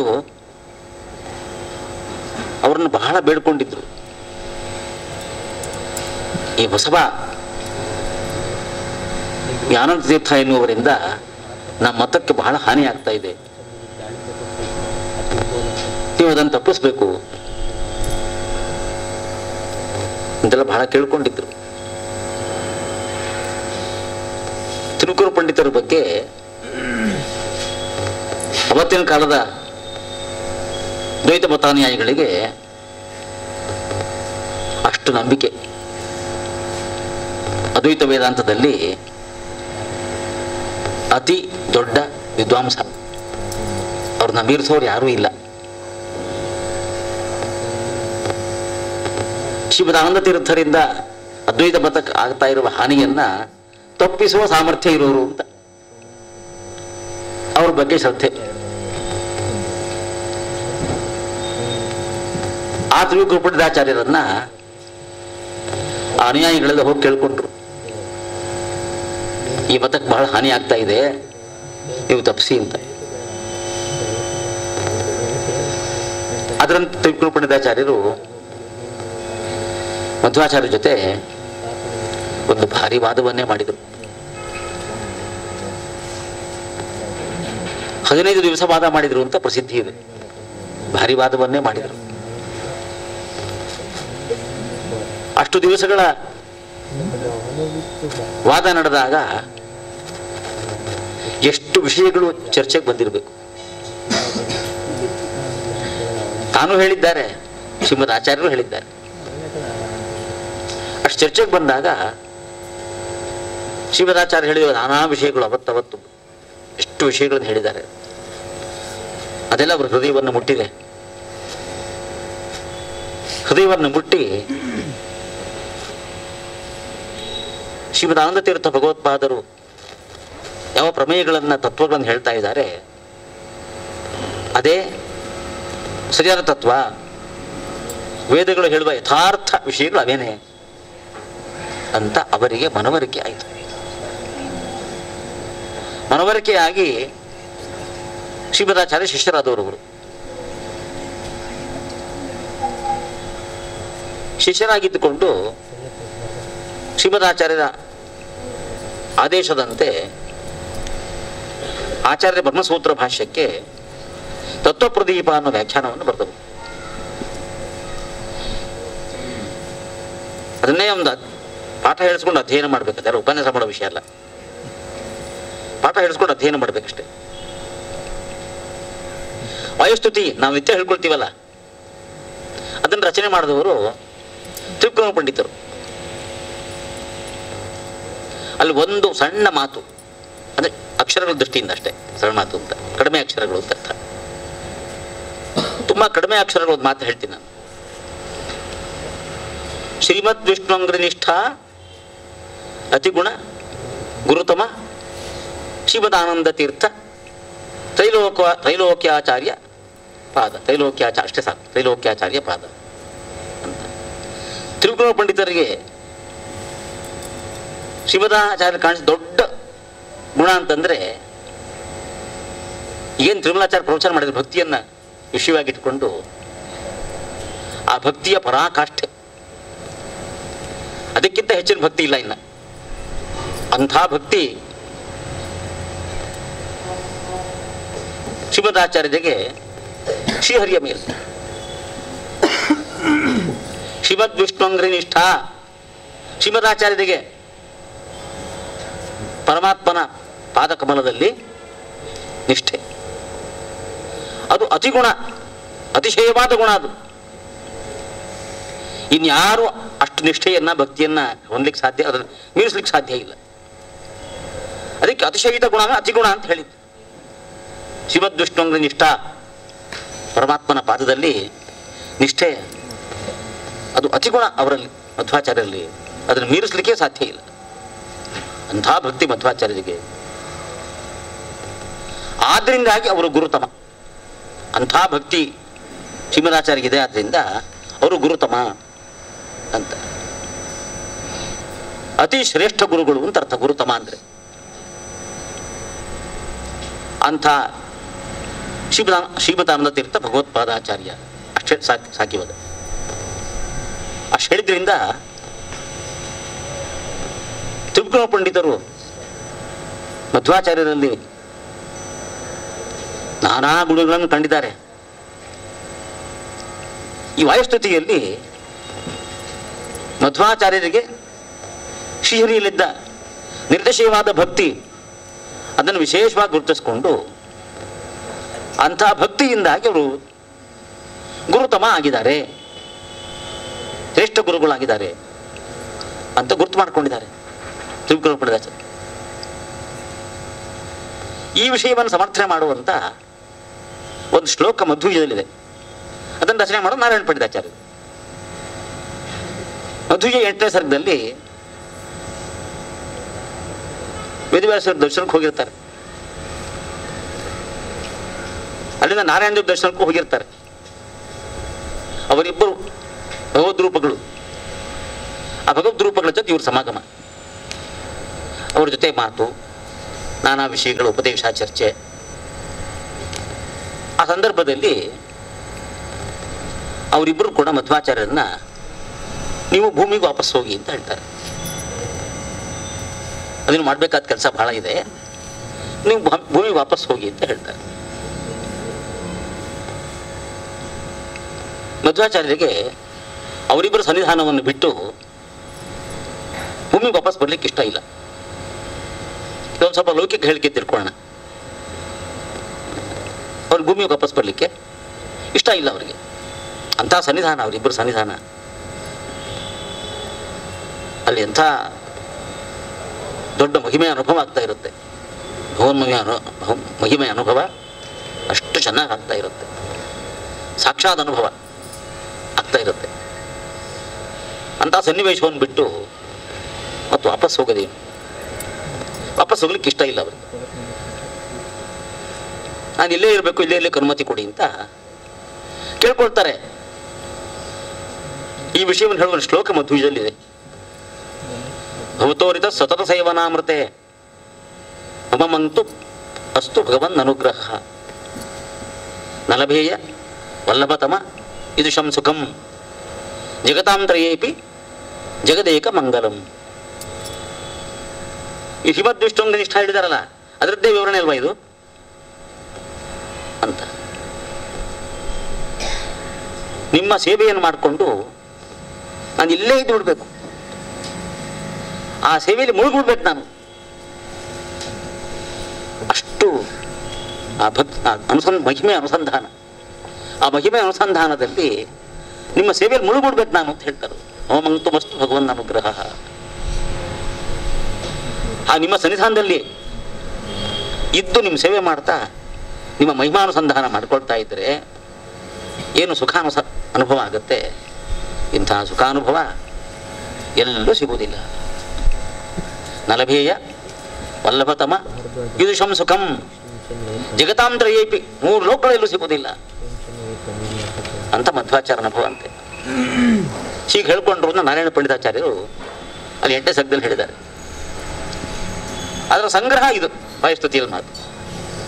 ಶ್ರೀಮದ್ವಿಷ್ಣುಂಗ್ರ ನಿಷ್ಠ ಮಧ್ವಾಚಾರ್ಯರಿಗೆ ಅದೇ ಅತಿಶಯವಾದ ಗುಣ. ಅದು ಎಲ್ಲ ಗುಣಗಳಿಗಿಂತ ದೊಡ್ಡ ಗುಣ ಅದೇನೆ. ಆ ಗುಣ ಎಷ್ಟೆಷ್ಟಿರುತ್ತೆ ಅದಕ್ಕೆ ತಕ್ಕಂತೆ ಬೇರೆ ಗುಣಗಳು ಕೂಡ್ಕೊಂಡು ಬರ್ತವೆ, ದೋಷಗಳೆಲ್ಲ ಹೋಗ್ತವೆ. ಅಂಥ ಮಹತ್ವ ಇದೆ ಆ ಭಕ್ತಿ ಎನ್ನುವ ಗುಣಕ್ಕೆ. ಶ್ರೀಮದಾಚಾರ್ಯರಿಗೆ ಶ್ರೀಹರಿಯ ಪಾದದಲ್ಲಿ ಅಂಥ ನಿರ್ದೇಶೀಯವಾದ ಭಕ್ತಿ ಇದೆ. ಇದು ಅವರ ಮಹಿಮೆ ಅಂತ ತ್ರಿವಿಕ್ರಮ ಪಂಡಿತರು ಹೇಳಿದ್ದಾರೆ. ವಾಯುಸ್ತುತಿ ಪೂರ್ತಿ ಪ್ರಾಣದೇವರ 3 ಅವತಾರಗಳ ಮಹಿಮೆಯನ್ನೇ ಹೇಳಿರೋದು. ಮಧ್ವನವಮಿಯ ಸಂದರ್ಭದಲ್ಲಿ ಅತಿ ಕಡಿಮೆ ಅವಧಿಯಲ್ಲಿ ನಾವು ನೆನಪು ಮಾಡ್ಕೊಳ್ಬೇಕು. ಮಧ್ವಾಚಾರ ಮಹಿಮೆಯನ್ನು ಒಂಚೂರು ನೆನಪು ಮಾಡ್ಕೊಳ್ಬೇಕು, ಒಂಚೂರು ಮನಸ್ಸಿಗೆ ಮುಟ್ಟಿಸ್ಕೊಳ್ಬೇಕು. ಇಂಥ ಮಹಿಮೆ ಅವರದ್ದು ಅಂತ ಹೇಳಿ ಅದಕ್ಕೋಸ್ಕರ ಈ ಮಹಿಮೆಯನ್ನು ನೆನಪು ಮಾಡ್ಕೊಂಡಿದ್ದು. ತತ್ವಪ್ರದೀಪ ಗ್ರಂಥವನ್ನು ಗುರುಗಳಿಂದ ಪಾಠ ಹೇಳಿಸಿಕೊಂಡ್ರೆ ತುಂಬ ವಿಷಯಗಳು ಗೊತ್ತಾಗ್ತವೆ. ಪ್ರಾಯಶಃ ಅವರ ಕಾಲದ ಅನಂತರ ಬಂದಿರುವ ಗ್ರಂಥಗಳಲ್ಲಿ ಕಾಣದೇ ಇರೋ ವಿಷಯಗಳು ಈ ತತ್ವಪ್ರದೀಪದಲ್ಲಿ ಕಾಣಿಸ್ತವೆ. ಅಂತಹ ಮಹತ್ವ ಈ ತತ್ವಪ್ರದೀಪ ಗ್ರಂಥಕ್ಕಿದೆ. ಅದಕ್ಕೆ ರಾಘವೇಂದ್ರ ಸ್ವಾಮಿಗಳು ಅವರ ಟಿಪ್ಪಣಿಗಳಲ್ಲಿ ವಿಶೇಷವಾಗಿ ತತ್ವಪ್ರಕಾಶಕ ಭಾವದೀಪ ಅಲ್ಲಿ ತಿರುಕೋ ಪಂಡಿತರು ಹೇಳಿದ್ದನ್ನು ಉಲ್ಲೇಖ ಮಾಡ್ತಾರೆ. ಜಗನ್ನಾಥ ಯತಿಗಳು ಅವರ ಭಾಷ್ಯದೀಪಿಕ ಗ್ರಂಥದಲ್ಲಿ ತಿರುಕೋ ಪಂಡಿತರು ಹೇಳಿದ್ದನ್ನು ಉಲ್ಲೇಖ ಮಾಡ್ತಾರೆ. ಅವ್ರು ಹೀಗೆ ಹೇಳಿದ್ದಾರೆ ಅಂತ ಉಲ್ಲೇಖ ಮಾಡ್ತಾರೆ. ಅದು ಪಾಠ ಹೇಳಿಸ್ಕೊಂಡೇ ಅರ್ಥ ಮಾಡ್ಕೋಬೇಕು. ಅದಕ್ಕಿಂತ ಕಡಿಮೆ ರೀತಿಯಲ್ಲಿ ಅರ್ಥ ಆಗೋದಿಲ್ಲ. ಅದು ತಿರುಕೋ ಪಂಡಿತರ ಮಹಿಮೆ. ಶ್ರೀಮದಾಚಾರ್ಯರ ಬಳಿ ಇದ್ದು ವೇದ ಪ್ರತಿಪಾದ್ಯವಾದ ಎಲ್ಲ ತತ್ವಗಳನ್ನು ಕೂಡ ತುಂಬ ಚೆನ್ನಾಗಿ ಅರ್ಥ ಮಾಡಿಕೊಂಡಿದ್ದ ಮಹಾಮಹಿಮರು. ಅವರು ಶ್ರೀಮದಾಚಾರ್ಯರ ಭಕ್ತಿಯನ್ನು ಪ್ರಶಂಸೆ ಮಾಡಿದ್ದಾರೆ. ಅವರಿಗೆ ತಿರುಕೋ ಪಂಡಿತರಿಗೆ ಶ್ರೀಮದಾಚಾರ್ಯ ಮೇಲೆ ಭಕ್ತಿ, ಪರಮಾತ್ಮನ ಭಕ್ತಿ, ಇಂಥ ಭಕ್ತಿ ಇದೆ. ಅದನ್ನು ಅವರಿಗೆ ಯಶದೇವೇ ಪರಾಭಕ್ತಿ ಯಥಾದೇವೇ ತಥಾ ಗುರುವು. ತಿರುಕೋ ಪಂಡಿತರಿಗೆ ಶ್ರೀಹರಿಯಲ್ಲೂ ಭಕ್ತಿ, ಗುರುಗಳ ಮೇಲೂ ಭಕ್ತಿ, ಎರಡೂ ಅವರ ಮೇಲೆ ಸಹಿತಾದ್ರಿಂದ ಅವರಿಗೆ ಉತ್ತಮ ತತ್ವಜ್ಞಾನ ಪ್ರಾಪ್ತವಾಗಿದೆ. ಅಂತಹ ಮಹಾಮಹಿಮರು ತಿರುಕೋ ಪಂಡಿತಾಚಾರ್ಯರು ಅಂತ ಹೇಳ್ತಾ ಕಾಲದ ಮಿತಿಯಲ್ಲಿ ಇಷ್ಟೇ ಹೇಳಲಿಕ್ಕಾಗೋದು ಅಂತ ಮುಗಿಸ್ತಾ ಇದ್ದೇನೆ. ಶ್ರೀಕೃಷ್ಣ ಅರ್ಪಣಮಸ್ತು.